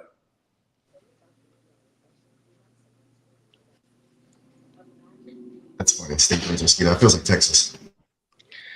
Yeah. Mosquitoes out here are crazy, bro, because they're like little ninjas. They're like small. You And can never see them now. Yeah, and they just, you only hear them when they're by your ears, almost like they want to let you know. You know what I mean? I'm about to mess you up. Yeah. Yeah, when I first moved out here, I was getting bit up, just kicking it in the garage and shit. And then I was getting swolled. You know what I mean? Like, not like buff swolled, but like swollen. And then, like, as I started to get the Googling, and you know what I mean? And my girl's a nurse, and she was like, oh, you're probably having an allergic reaction. And then I learned from my research that when you move to certain places, when you get bit by the new mosquitoes, you could, it's a high likelihood you have an allergic reaction, but you gotta have that so you can build an immunity to it. Now I get bit up by these motherfuckers, this is regular shit. You know what I mean? But in the beginning, I was fucked up. Fuck mosquitoes. We got a whole mosquito like treatment boo wop or whatever over here too. What's that shit we got over here, JD? Do like they do rounds in the trucks or whatever, and they fog or mist or spray that stuff from Yeah, I actually pay a fucking monthly joint to Terminex, and then they also do the mosquito shit over here. But I have all artificial shit. So it's like, it's really just, they only come and fuck with me when I have the garage open. You know what I mean? They're not, as long as I don't have any water things or nothing, I don't have any fucking real vegetation in my shit on purpose. I do want to decorate my house with plants though, inside. Get some real oxygen, right? Yeah. I want a money tree. I always had a money tree in my house growing up. Those things aren't cheap. You ever seen a money tree? They're badass. They're like, like the trunk is like woven, looks like.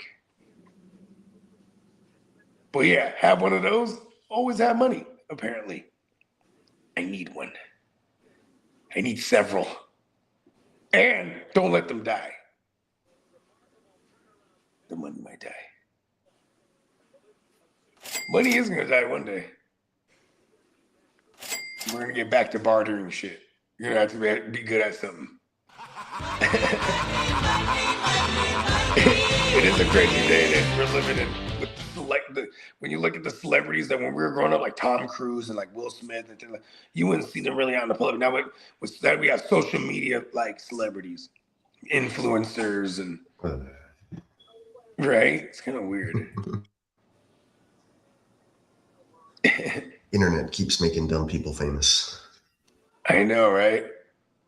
There was so many times I wanted to do something dumb and be like, oh, this can go viral right now. Then I remembered that was me. You don't want to be, people want to be famous, but they end up being infamous for something stupid.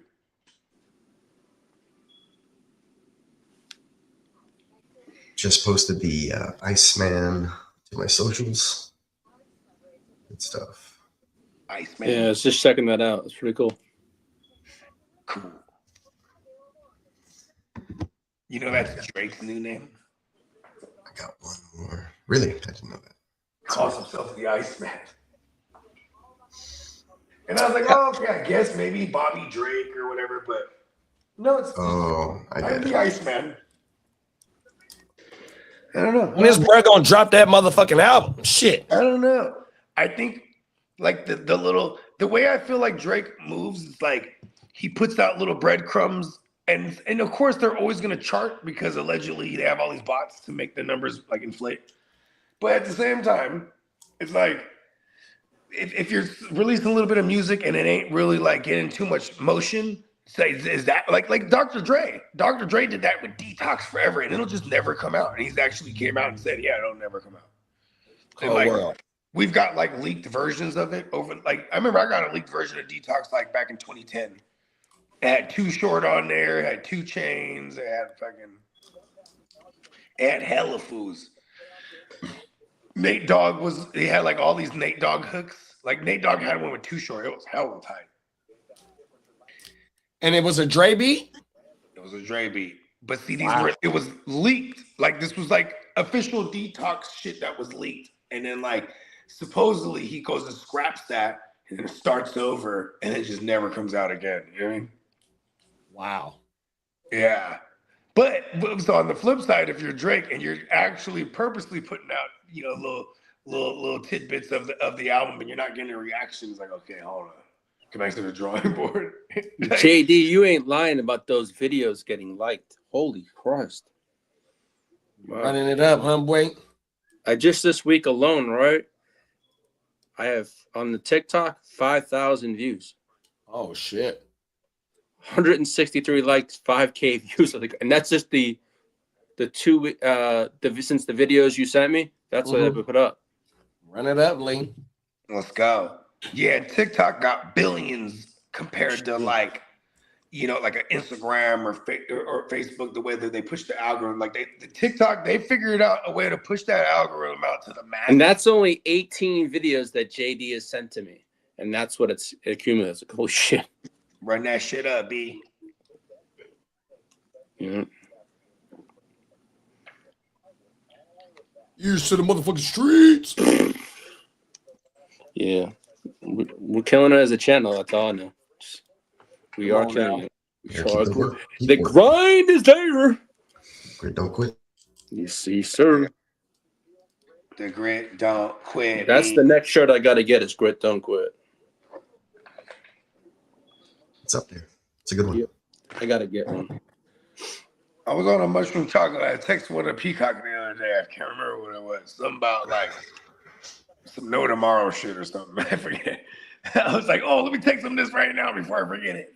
I got it there. It's in the archives. Yeah, appreciate you. Yeah. Okay. The new joint. Have you? Oh yeah, never mind. I'll wait till that. That's some behind the scenes talk. You know what I mean? Because I'm excited about this new joint too. Hopefully we can get some sweatsuits or something. You know what I mean? Yeah, I haven't had an opportunity to start moving on it. I've been busy with graphics. I was telling the guys backstage. Yeah. I was like the last 4 or 5 days with Nelly back and forth because he's so particular about stuff that he wants. It's just, it gets really convoluted. I've sent him like 40 different images already, but I finally got. And now you can't decide. yeah. I was like, here, you know, whatever. I was like, here's. He's like, I think we got all the acts now. I was like, good, because that's like 6 graphics already. I was like, we'll figure out your other stuff later. I was like, let me send you a bill for this at least, because I've been working on it all week. I need to move on to other things. Yeah, right. Yeah, because Cricket, he hits me up and he's like, hey, I sent you something on Venmo. And I was like, okay. And then he's like, can I get a couple designs? It's like, sure. And I knocked those out in like a day or two. And then like 2 days later, he does it again. Right? Hey, you know what I mean? That's that good work. Yeah. A motherfucker's gonna come back. Yeah, I got one more to work to knock out for him, and then I think I'm caught up, but I still have to do like H-Town Huddle, some of the stuff that I wanted to do for myself. So running out of time. Been crazy busy, but it's good. You ain't lying. That motherfucker be going crazy. Peacock be going crazy with it. Oh, that's what I'm supposed to do. Non-grinder weed. Yeah, this motherfucking too thick or too crumbly? No, just I was gonna roll a backwood. So it's like non-grinder weed, right? Like I gotta break it with my hands. So fucking it won't just it's just different. Like you're right, you know, like when you roll a joint, I love the grinder because it's boom, it runs perfect. But it's like with a backwood, if I put the grinder weed in there, it'll smoke like it's a pipe. The weed will burn in the backwood faster than the wood would. You know what I mean? Yep. I know exactly what you're talking about. Medicine. I mean, educational. You know it. Educational medicine. Be educated on. That's what the pharmacist is for. The pharmacist isn't there to just get you the medicine. They're the ones that tell you how to use the medicine properly. Yes, sir. That's the true job of the pharmacist. Unless you're just like a pharmacist tech. They're the ones that just like in the back and then measure everything up. Dunze questionable. Moore clears injury report. Nico Collins ruled out. All the stuff. All the good stuff. Who got the first game on Saturday? I believe that's It's the Buffalo game. It's the Buffalo game, yeah. Buffalo Denver kicks it off. We got the night game. And then the Texans, Patriots are the early game Sunday. Y'all play on night? Yeah, night. You said, big bro. No, the early game, 3:30. Y'all got the first game. Yeah, which I kind of like better. You're traveling to the East Coast. You don't want to be out there late. Anyway. Okay, I'm rolling a joint now because I already broke up the weed in the grinder. It has been decided. Yeah, we'll just save the blunt. Marco said educational medicine. What's that? Well, let me educate you. I just said We're going to educate you on how to construct a perfect backwood so your medicine can be perfectly ingested the way that it should be. I feel like a short of like instructions how to roll a proper backwood would go crazy. But like, would that be allowed? Unless you're not showing it actually, right? You're just describing it. Maybe it would need to be like some other substance. Yeah, like a tobacco. Or plastic or whatever. Animated, maybe? No. Or animated, even animated, yeah. Just so it looks Animated, nice. or just blurry. Or blurred. Yeah. Just blurry, like, all right, first, unravel the backwood, cut it, right? Break down the ism. Shout out to Red Man, right? Then, yeah, you know, well, how long's it short? I mean, even like a 30-second joint. Boom. Break down the ism. Roll it up. You know what I mean? A little Marco bit of said, sounds like recreational prostitution, and I need for for medical purposes. What if you're diagnosed a nymphomaniac? And this is just your medicine? Come on now. David Canales. All right, what was dude Eric Benet? That was his excuse when he got caught cheating on. Well, I don't know if it's his excuse, but because he actually legit said, "I'm an nymphomaniac, babe. I'm sorry." Cheated on, got caught with 2 Asian twins, and he was married to Halle Berry. Like, he already had Halle, but apparently he's a nymphomaniac. I think any kind of maniac's not good to be labeled, huh? Yeah. Cold world. Yeah, especially that one. That one's probably like real pervy. You know what I mean? You know what I mean? Like, this is educational. This is educational right now. We're just giving good game right here.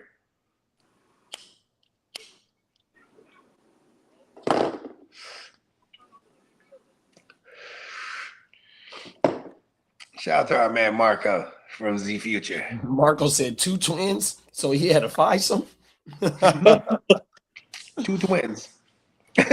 Okay, you could actually 2 twins could actually be still just 2, but it's just 1 of each from 2 sets of twins, right? See what I'm saying? Cold world. That's crazy work. I knew some twin bros growing up. My man Marlo's cousins, and they used to get scrappy, bruh. You fuck with one of them sisters, it's bad. You know what I mean? They'll throw blows. Come on now. They'll throw real blows. Shout out to Marlo. Shout out to Marlo, man. He just had his first son at the age of 40, right? And then so like now his son's a year and some change now. And I remember you know what I'm saying? When I was talking to him when his son turned 1, I was like, how was his first year fatherhood, man? He's like, that shit is hard as a motherfucker. Cold world, bro. I love it when people tell the truth though. You know what I mean? Because people go, oh man, how you do that shit, man? 4 kids, man, that shit is difficult as fuck. You know what I mean? You ain't lying, bro. Two oldest is old enough now.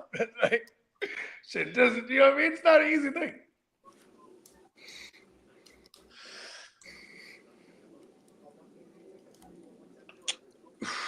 Marco said twins is 2 and 2 twins is 4 persons. And then he said smart ass mode turned off. That's the motherfucking quintuplets right there.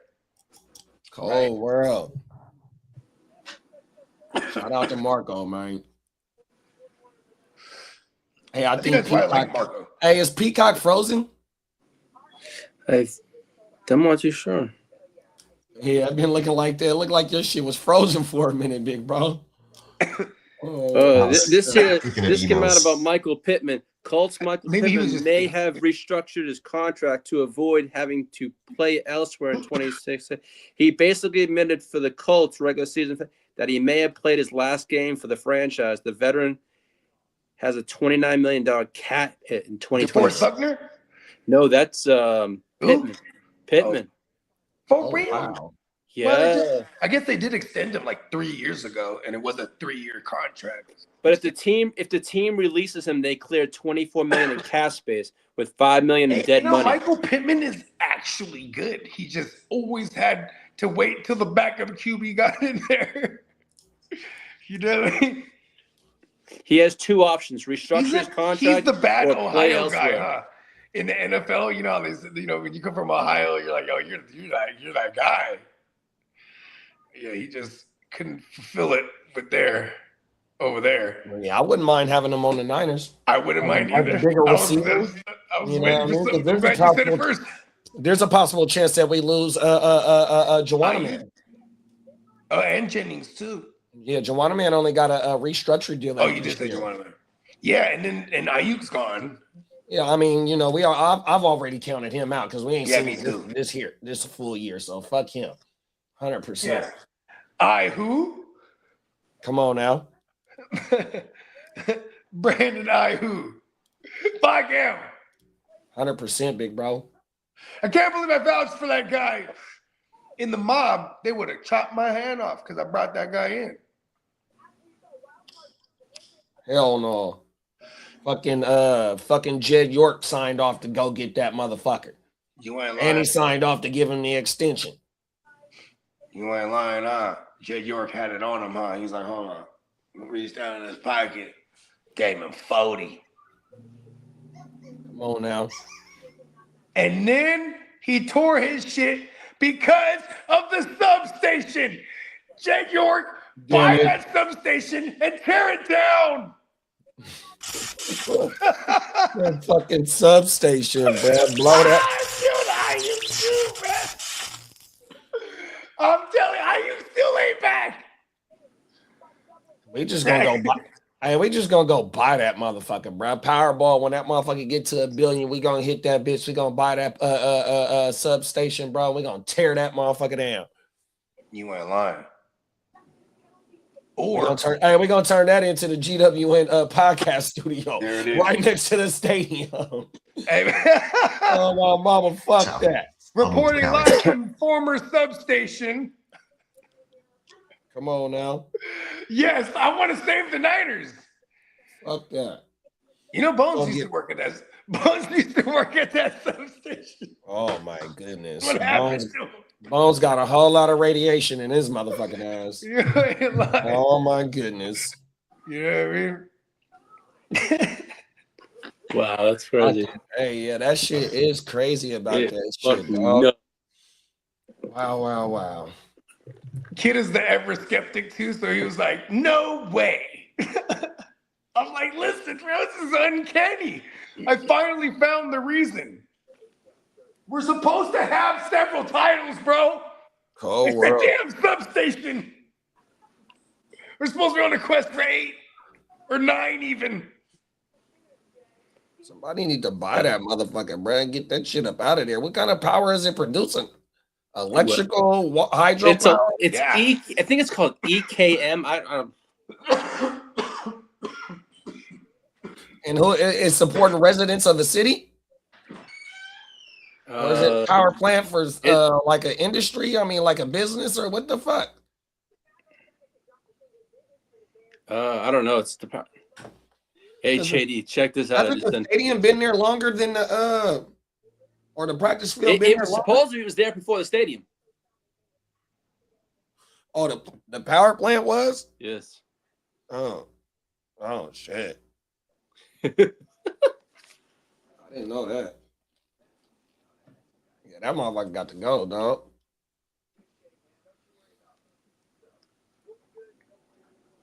Yeah, I just shared that link with like 80, 90 groups, so I'm good there. Come on now. And I updated the pictures, JD, because I had a picture of the cap space, right? Mm-hmm. And I went over the cap this morning, and I sent you a new one, but I got it all set up, but I was like, oh, I'm not going to put out information that's not correct. You know what I'm saying? So I had to fix my freaking all my notes because it was totally wrong. It's not wrong. It's like the correct number is 86 million, but if we restructured contracts, it could make 110. But I want to put out the correct information. I ain't mad at you. I'm finna look at it right now. I just sent you something that's kind of funny. I just scooping around on AI. It was funny as hell. Oh yeah, that's federal. That's federal. Some of that shit, it doesn't look like me, but God, the other cats, it does. Yeah, that shit got you looking like you about 30 years old. Oh, yeah, no shit, right? But the other cats, they look real. Come on now. Okay, I see your shit. Yeah, you got us at home. We finna take over that stadium. Let's go. We gonna come in that motherfucker. Hey, we deep in there too, Lee. bro. You ain't gonna be ready for that, Lee.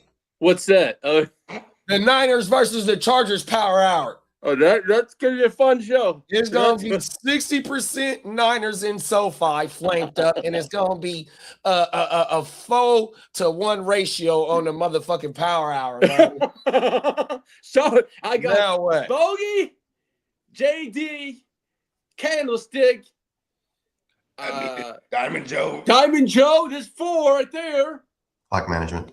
Clock is 4. Uh-oh, Lee. I got a full hit. I mean, stay tuned. If we're talking about some stay tuned live homies too, you got Jay Will. Oh, and you got the mouth of the bay. Uh-oh. The mouth. You ain't ready, Lee. Yo, bring the smoke. I'm ready for the I'm glad that you're a Chargers fan because then I know they exist. Don't worry about that shit. The kid is the only other Chargers fan that I know, but he's the Chargers fan that said, fuck them, I'm not a fan anymore. He ain't the only one that bounced when that happened. That's what I'm saying, Lee. You got I know about down 3 for other a people. whole entire nation. It was somebody. It was somebody new on his last show that said the same thing. Mm-hmm. It was a new person in the comments that said the same thing. Yeah, is the homie Rod? He's a Rams fan now. He said no, or he's just a Rams. No, it's just one of the Chargers people I know that I know like 3 or 4 people that bounced. Yeah, hey, Bogey. So BJ, that's in the league with the Heart to Start with us. Yep. He's from San Diego, born and raised, and he don't fuck with them no more. Yeah, because when they leave, matter of fact, he went to Miami of Ohio, and he was there when Big Ben was there, and Wally Zerbiak. He keep his Wally Zerbiak jersey for the draft, bro. On my mount. Yeah, he was there when they was there. My sister always used to be like, we'd be watching basketball or whatever. Wally Zerbiak would be like playing. She's like, "You look like that dude." and Brett could ball too, though. On my mama, Wally, he really can ball on everything. Facts. Yeah, I used to enjoy watching him play. Yeah, the motherfuckers that's really from San Diego, they not with that bullshit. 100%. No, that's a fact.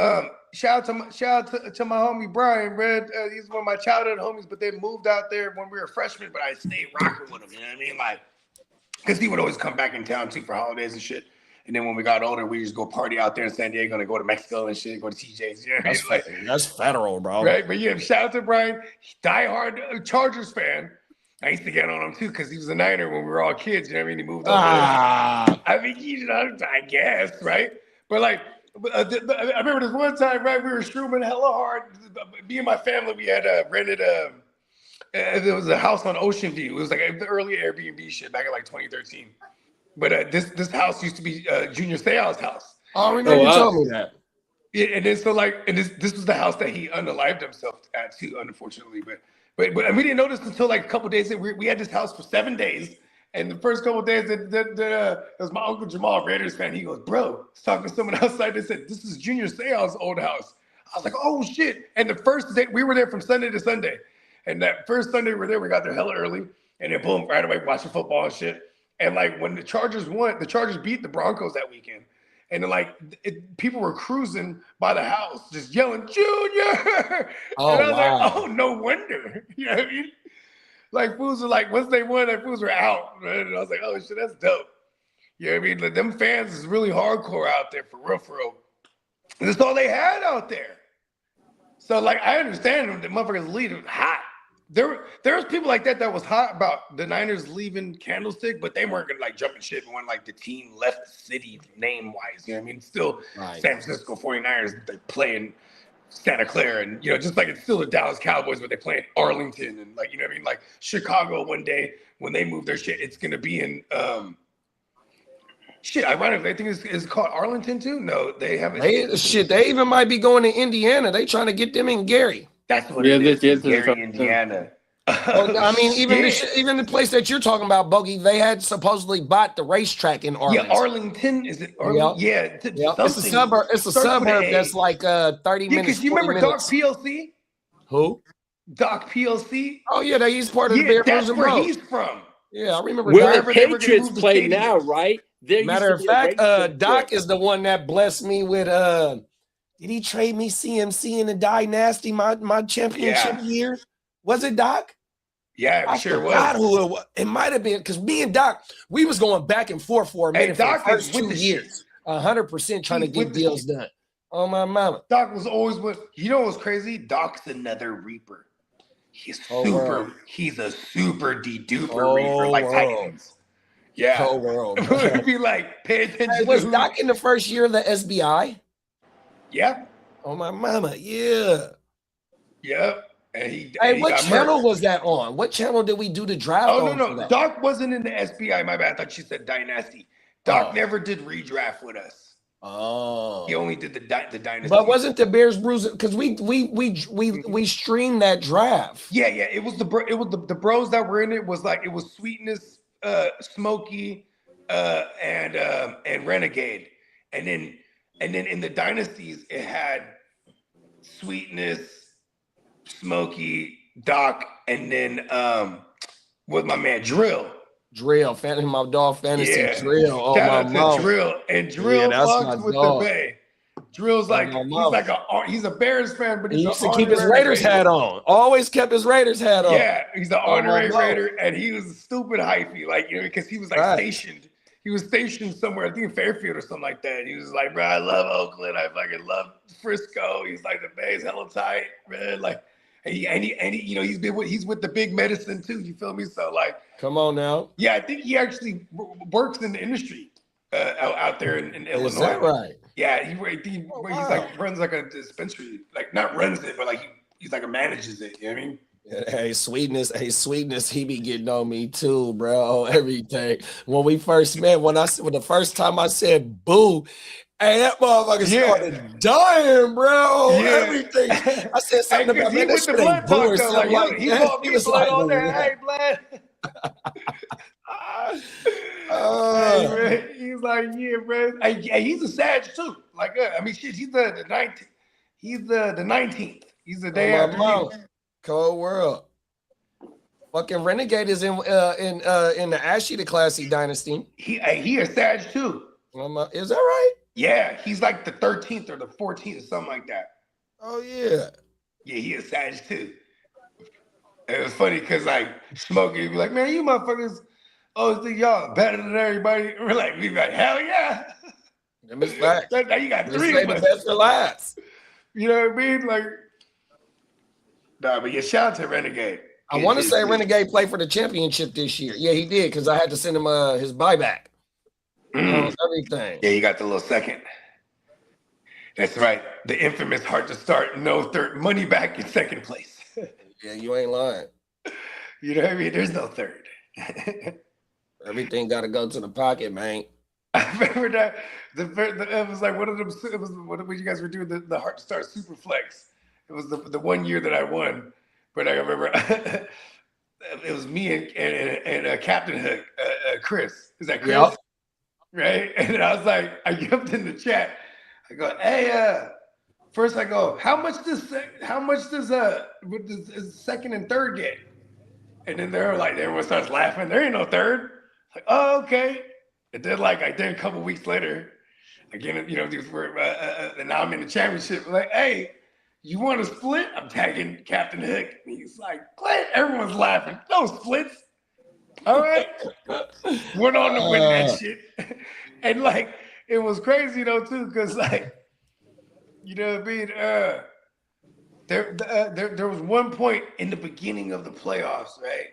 He dropped for some, and I remember this because he had dropped Sony Michel, the Captain Hook. And it was something because like it was something with the IR spots, and like I remember this is why he dropped him. And I immediately put a claim in on him. And I ended up getting him. And this was the key piece for me. You know Come on now. Because I had been like, you know, makeshift running backs all day, and I traded like Najee and all kind of shit to get like CeeDee Lamb or before the year even started, like right after the draft with Kev. Like, you know what I mean? But like, yeah, but that Sony Michel pickup was the key right there, man. Cold world, bro. Took him to the ship. That's the New England days or the Rams days? This was the Rams days. Because world. Because Daryl Henderson went down, and then Sony Michel was just like startable for that. You know, it was like him and like Rashad Penny. There was all these pickups that I had made that went crazy. Talk your shit. You know what I mean? For them 6 weeks. You know what I mean? When you're looking for running backs, when you're good everywhere else, you're gonna find them. We got Smitty in the building. Smitty said, gang, Niners, let's go, bro. Let's go, gang. Shout out to Smitty, man. Fuck them. Come on now. We gotta knock him off. Lee. Yes, sir. Dan said, "Why you making that face? You look disgusted." No, I was like going over my. He's over there concentrating, bro. That's his concentration face. How did you know that's what I was doing? I messed up. I gotta fix it. I gotta concentrate harder than a motherfucker.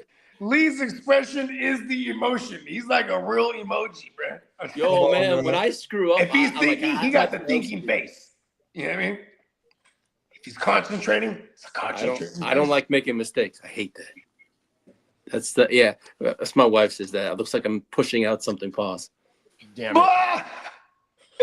That was his boo-boo face. Come on now. She says, you know, Lee's hard at work. That's that stank face. That's that I need that for breeze. I got plenty of those in the back. I know you got a shitload of them motherfuckers in there. You told me. I got 6. I know you told me, bro. My favorite flavor is apple crisp. Come on now. Oh, my mama. 2 cans of that shit in there. And I can't find it's a holiday edition too. Come on now. That's the sucky part. It's yeah, I got, let's see, lavender, winter mist, and apple crisp, and I got the other flavor. My dogs can motherfuckers be in that motherfucking letting loose, huh? Too rip. Yeah. Oh, my mama. I the dog farted again? No, when they do, it's bad. Oh. Damn. It's bad thing. That's probably his diet. The older one, that's the problem. The young. Oh yeah, she's old. She'll be 20. She's letting it loose. She's like, you got to deal with this, she'll be 20 in February.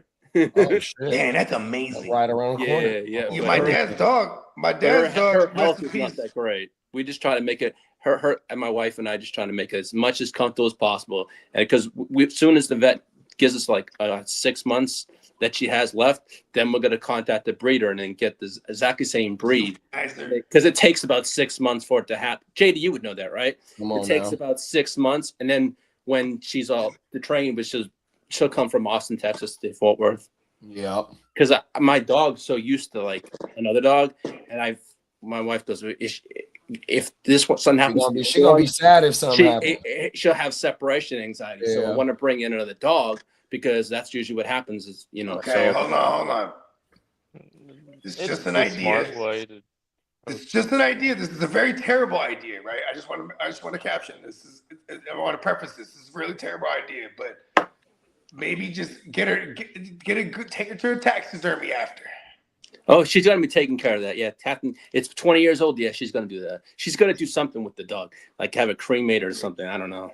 Oh no, the taxidermy is when you stuff it. I Taxidermy can't do that, dog. man. No. I can't have No, a I was dog. talking about for the other dog's wanna sake. see Then the dog will still be Wake up there. in the morning. No, we have. I had Animal for Christmas paws? about 6 years ago. There's a website online. You can take a picture of the dog, right? Send it to them, and they stuff a dog. It looks just like your dog. I have a show a picture one day. Oh, yeah, Just look like a dog's. So it's like a stuffed animal. Yeah, they're that's just better. Like identical taxidermy. Am I saying that right? Taxidermy? Yeah, that's what it is. Hey, The actual. that's gonna skin be. of the Y'all animal, remember though. Stephen King's movie Pet Cemetery from back in the days? Yeah. Oh yeah. Oh world, man. Hey, that shit was. Hey, that movie had me scared as a That kid. shit I'm was, talking about like, and you watched it as a little kid too. That's what was so fucked up. No, Dennis. You Yeah, know what bro. I need? I need a Febreze. and the little kid when he comes back, bro, because you feel for the dude. He's like, all right, I'm a bit like because the sun runs out. Oh man, that's just so sad. And he gets hit by the car, and they don't show it or the truck, but they don't show it. But you just see the shoe bouncing around. As I say, Febreze, give me money. Come on now. There you go. Let's get that Febreze back. I got Glade. I got Febreze. I ain't never seen the other Pet Cemeteries, but definitely that first one. Yeah, I've seen the original That one. shit fucked me up as a Right, kid. facts. I don't think I've ever watched it since. No, It might I not haven't be. either. It might Oh, not be my the mom. greatest movie even. no. I watched that once and it was enough for me. Ugh. Stephen King movies are kind of hit or miss. Oh, hold on. Let me go grab Mimi real quick. I'll be right back. Right. Okay, that's better now. I got my pictures in order now. Good. Yeah, It takes time to do perfection. motherfuckers. Perfection. West Side. This side. Oh my mama, West Side in the building, boy. 100%. Cold world, bro. Wish we had some football on today, man. I mean, been kind of dry these last few days, dog. Everything. I've been back here. Shit. Pretty soon, are you gonna start paying attention to the spring league? What's the name of the spring league? Facts, man, bro. The fucking UFL on my mama. San Diego. Didn't San Diego have a UFL team? Or no, they're doing MLS and they're doing pretty good in that shit too. Soccer. Yeah, we don't got no MLS team, but we got the minor league of the MLS, and they're trying to build a stadium by the King Stadium in order to try and get an MLS team. So we hope we get one of them motherfuckers. Been up and coming league for a long time. It was pretty bad soccer, but more people in the United States are developing better skill set. Come on now. Coaches are getting better. Because it's always felt like United States was a step behind the rest of the world. Miss facts. Truly. Except for the ladies. The ladies, I Yeah, think they won the ladies. World Cup before. Yeah, the United States have won it a bunch of times. Yeah. Yeah. They won it 3 or 4 times at least. But we shall see what happens. When is the Women's World Cup, Lee? That should be the year after, because usually when the World Cup is for the men's, usually the year after is the women's. Okay. So yeah.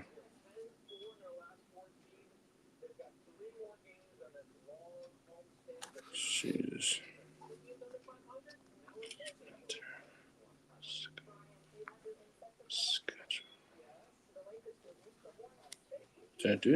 Schedule.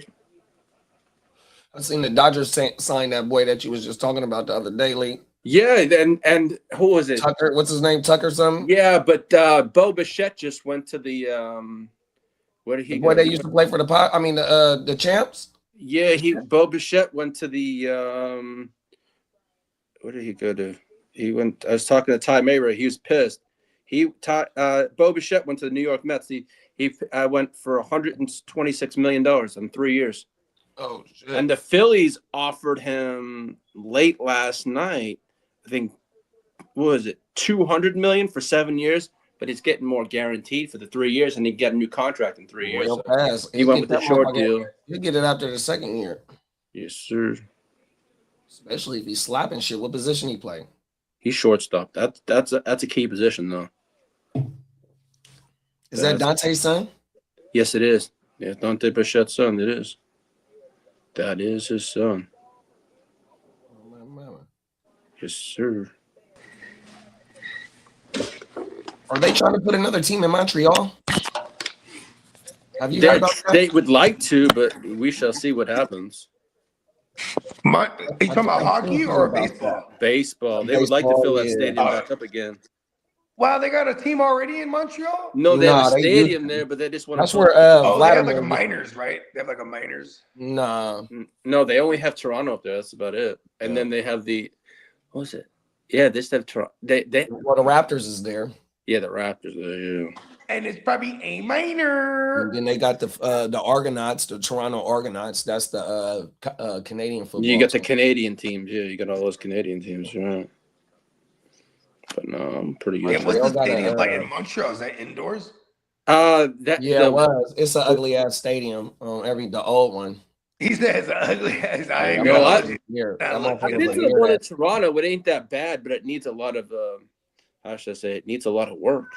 Yeah, I've been there since fucking Joe Carter days in the early '90s. I remember when they Yes, beat sir. the A's, they went back to back. Sure. Yeah. Back to back. Throwback. Cold world, bro. Yeah, they whooped the A's. On my mama, had me hot. Sure. And the A's, I remember when they lost to the motherfucking Dodgers. On my mama, Kirk Gibson going around that motherfucker. On my mama. And I think he was a pinch hitter when he came in and slapped that home run too, bro.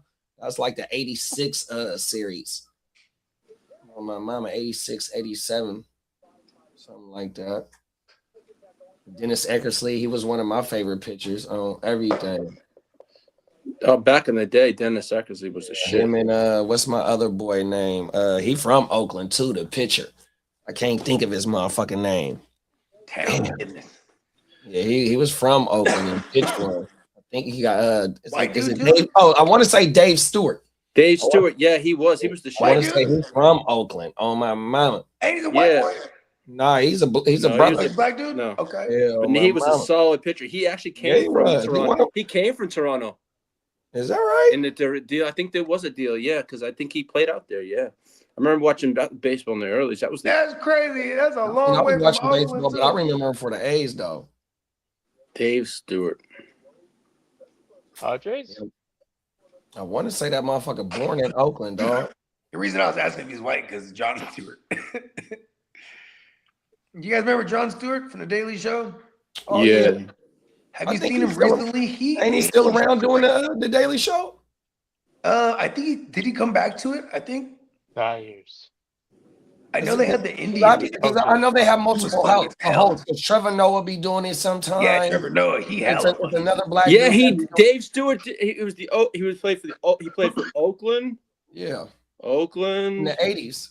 I want to say Philadelphia Phillies and the Rangers. Yeah, I don't remember him from Texas Rangers. Yeah, he worked with Kevin he Towers started off with the later A's. on when he was the coach. It went A's 1995. He was the Blue Jays in 93. I was right. He was with the Blue Jays. Hold on. Kenny Powers was the coach, get it? No, Dave Stewart was a pitching coach in the big leagues for a long That's time. what you said. I don't know why I thought you said Kenny Powers was the coach. Maybe he was, because I remember the pitching coach for the Padres. Yeah, he started off with the During- Dodgers, then went to the during Rangers, the then with the Phillies, then the Athletics, then to Toronto, then back to Oakland. Damn, you had a hell of a journey. Sure. I be forgetting baseball motherfuckers be playing for hella long. They do. It take them hella long to get to the show. It takes them like 5 or 6 years. Oh shit, because you got to go through all the fucking minor shit, huh? Yeah. Yeah, Sick.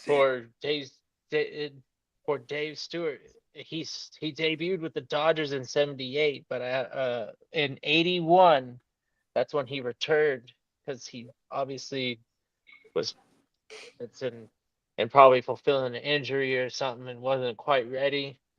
But they brought him back '81 to '83, and then from then on he played till 1995. Kidda, look at this, big bro. My wifey went and Yeah. got him for me. The El Jimadores. Oh wow. The Palomas. We used That's to. a So the only Paloma. time I've had these is when I'm in Mexico. So now they brought these bitches to the States. On my mountains. Every time I just mix it with the squirt, that's what I call I just call it a goddamn Right. Paloma. Right. On my mama. You know what else is And fire it's with? good. Is the get the jarrito. Get the jarrito grapefruit. Oh yeah.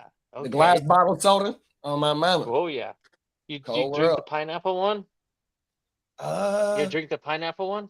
I'll probably have the pineapple one on everything. Yeah. Yeah, that one's pretty Everything.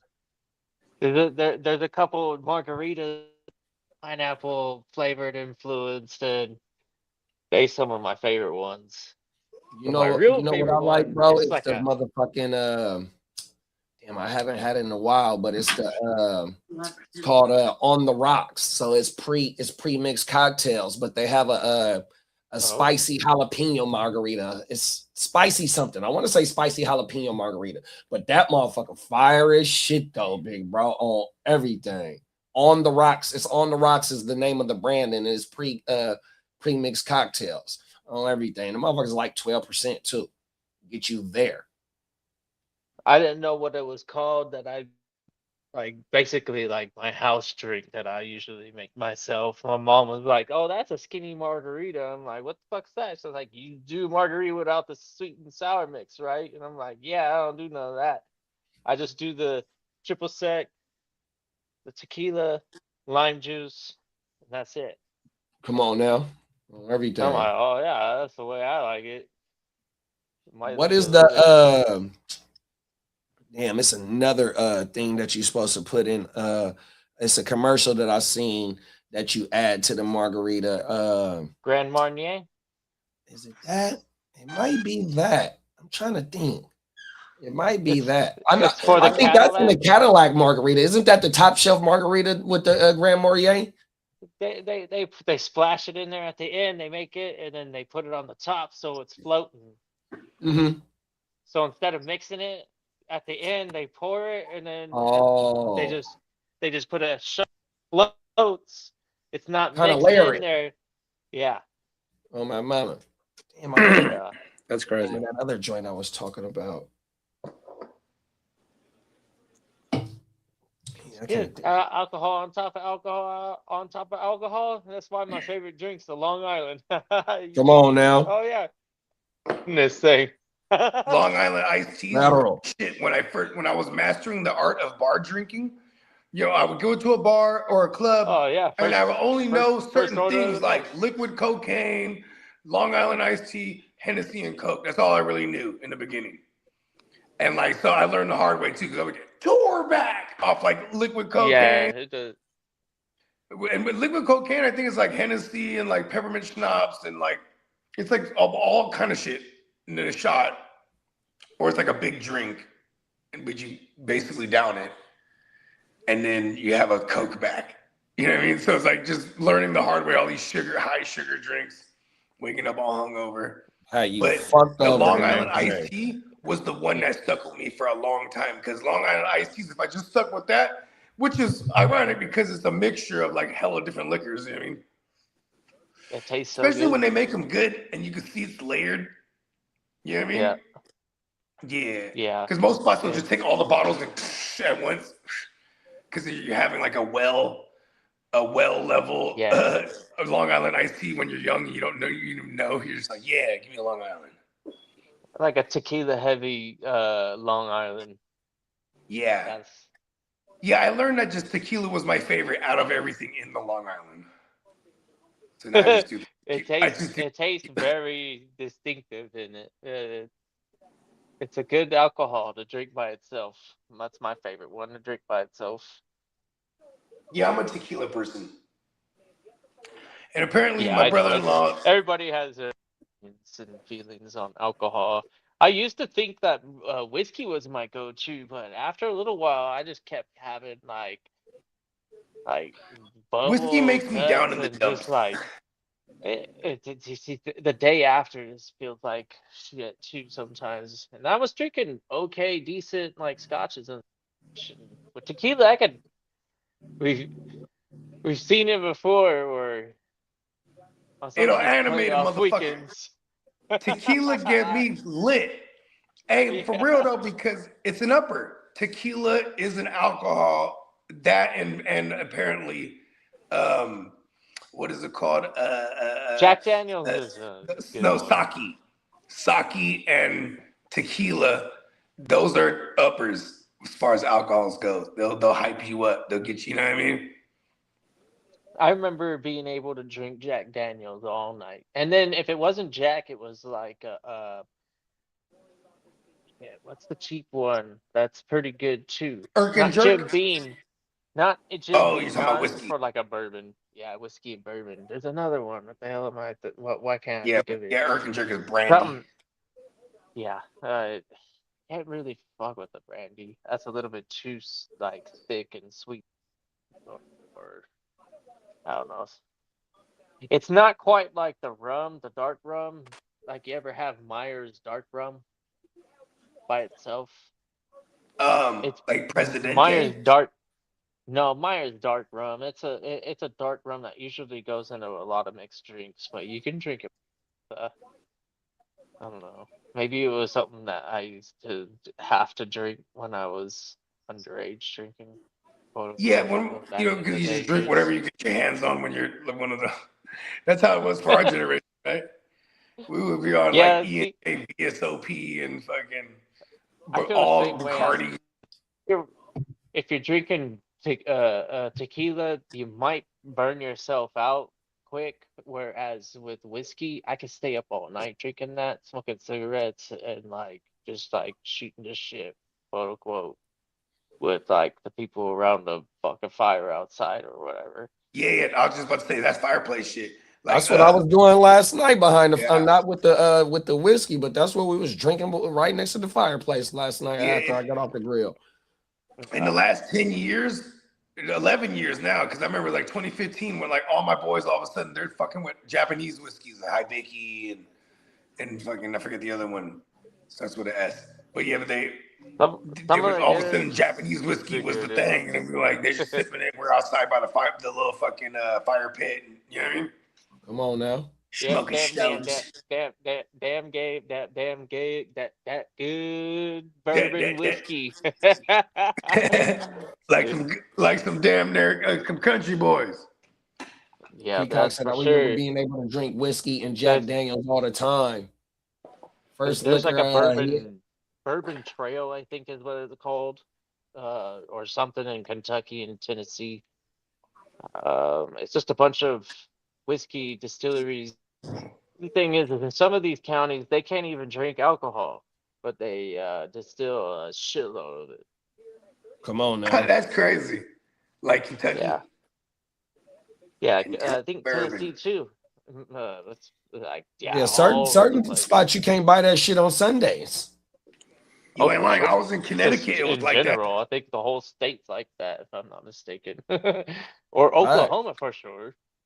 Yeah, Connecticut for sure, because I was there and I tried to go. They laughed at me. I'm in the store, like, hey, can somebody open up the alcohol cabinet or the little alcohol? Yeah, laugh. Or is it no? Maybe it's not Oklahoma. Word. I'm like, I'm from California, but they said you can go to bars and stuff like that. But like on Sundays, it's dry.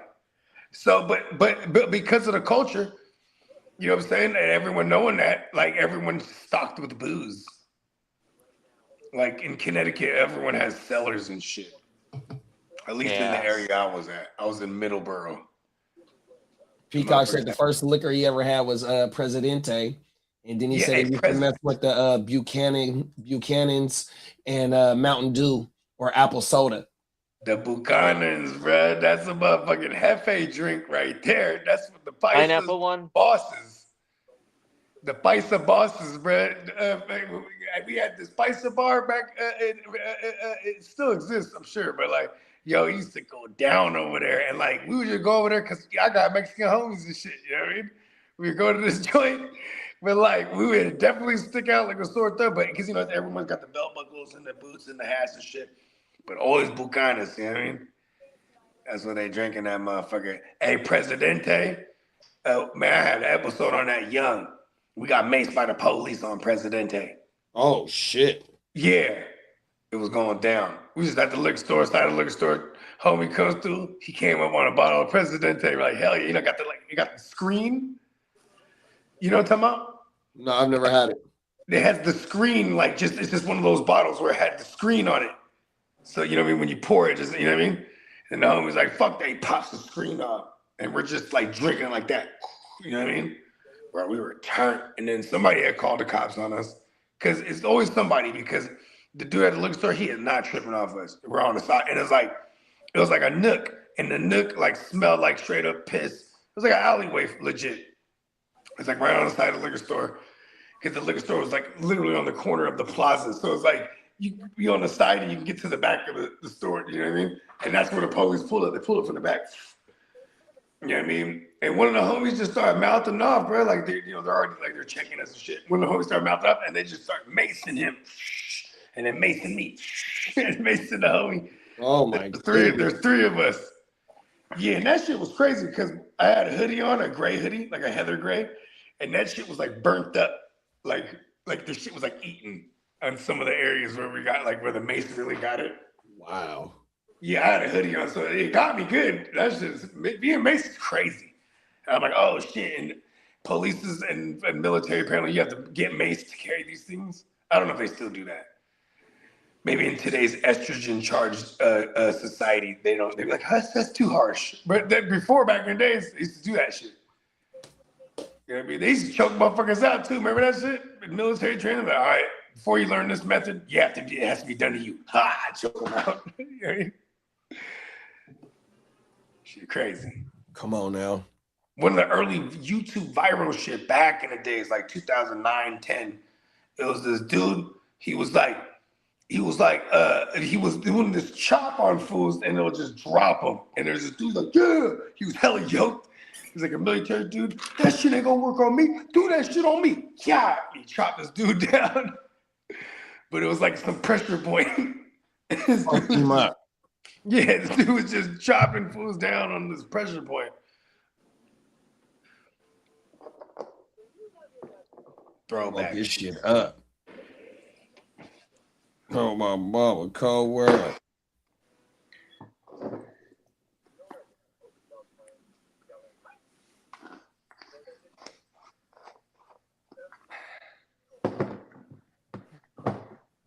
All right, fellas. Did we get? Yeah, I was gonna say. Rocket. We can go ahead and close this thing. Sure. Come on now. Yeah, I gotta prepare for later on.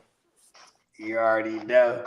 Be sure to tune in later. Go ahead, let them know, Lee. Yeah, tune in for the Chargers Power Hour, episode 18. I'm gonna recap the season, break down the ugly, horrible loss to the New England Patriots that I'll have Mark on, and I probably will have some videos playing this up. So brought in by Bakes and a few others. So we shall see. I look forward to you joining me. And thank you for joining us. And we had a blast. I hope everyone has a wonderful weekend and a great divisional weekend of fucking football. And make sure to join us for we having an OJ this weekend? We try and get one in, big bro. Yeah, all right. Yeah. And then make sure to join us for the watch party tomorrow and Sunday. Let's go.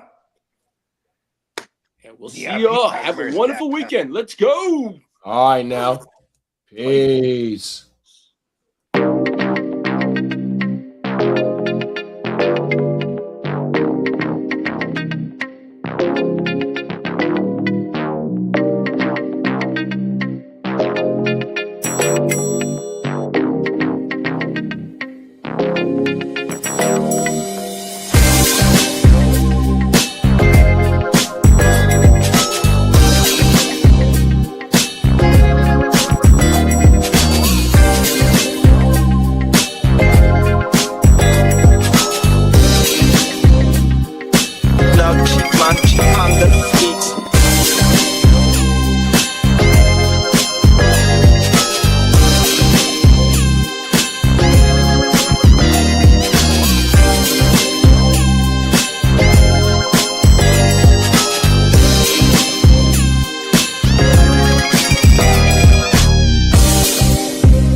Rock a drum to the beat like a metronome. Bogart, Sky Free, call me Metatron. Suckers, I'm stepping on from here to Lebanon. We ballin'. All my fallen angels got weapons drawn. Right-handed God, cut from the pedigree. Let it off, put that on the mob, we gon' let it ring. Heavyweight, smoking hella gas, watch me levitate. Always late, time don't exist in the astral plane. Clocks grill, never make a mountain out of molehill. God's will, mobsters, eat lobster and oxtail. Big dope, mean we keep supreme clientele. Shine like a Ryan belt, iron behind the belt. By the power of God, I swing the beast by his tail. Come hella high water, I pray I won't fail. In my own category, all by myself. As I'm gon' kill them all, only time will tell. Smurfs get murked, pop you like a perk. I'm popping in the east, they heard that Poppy got the work. I'm big dog status, who you tryin' fuck with? Barking up the wrong tree, I'll put you pups on the pub list. We gon' show up and show out. Showstoppers, we gon' shoot it up at the showdown. Showing no emotion, got the show on the road. Never sold my soul just to rock a sold out show. You know how the saying go, the show must go on. Showboating, when it's showtime, I'ma show off. That's for sure, I'm a shogun. Guess I go to show, I ain't even got to show y'all. Said what I said, follow my speech pattern. Hella chips, hella rings, like I'm trying to be Saturn. Blue chipper draped in red, but only the green matters. Shoot the shepherd in the head, watch all of you sheep scatter. Metatron's cube, bet on the truth. Stomping out the devil's roof, looking out for the gumshoe. Hella kicks like kung fu, stacking what we up to. Franklin's we gon' thumb through. I know what time it is. I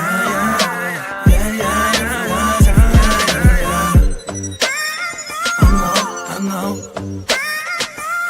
what time it is. They say knowledge speaks and wisdom listens.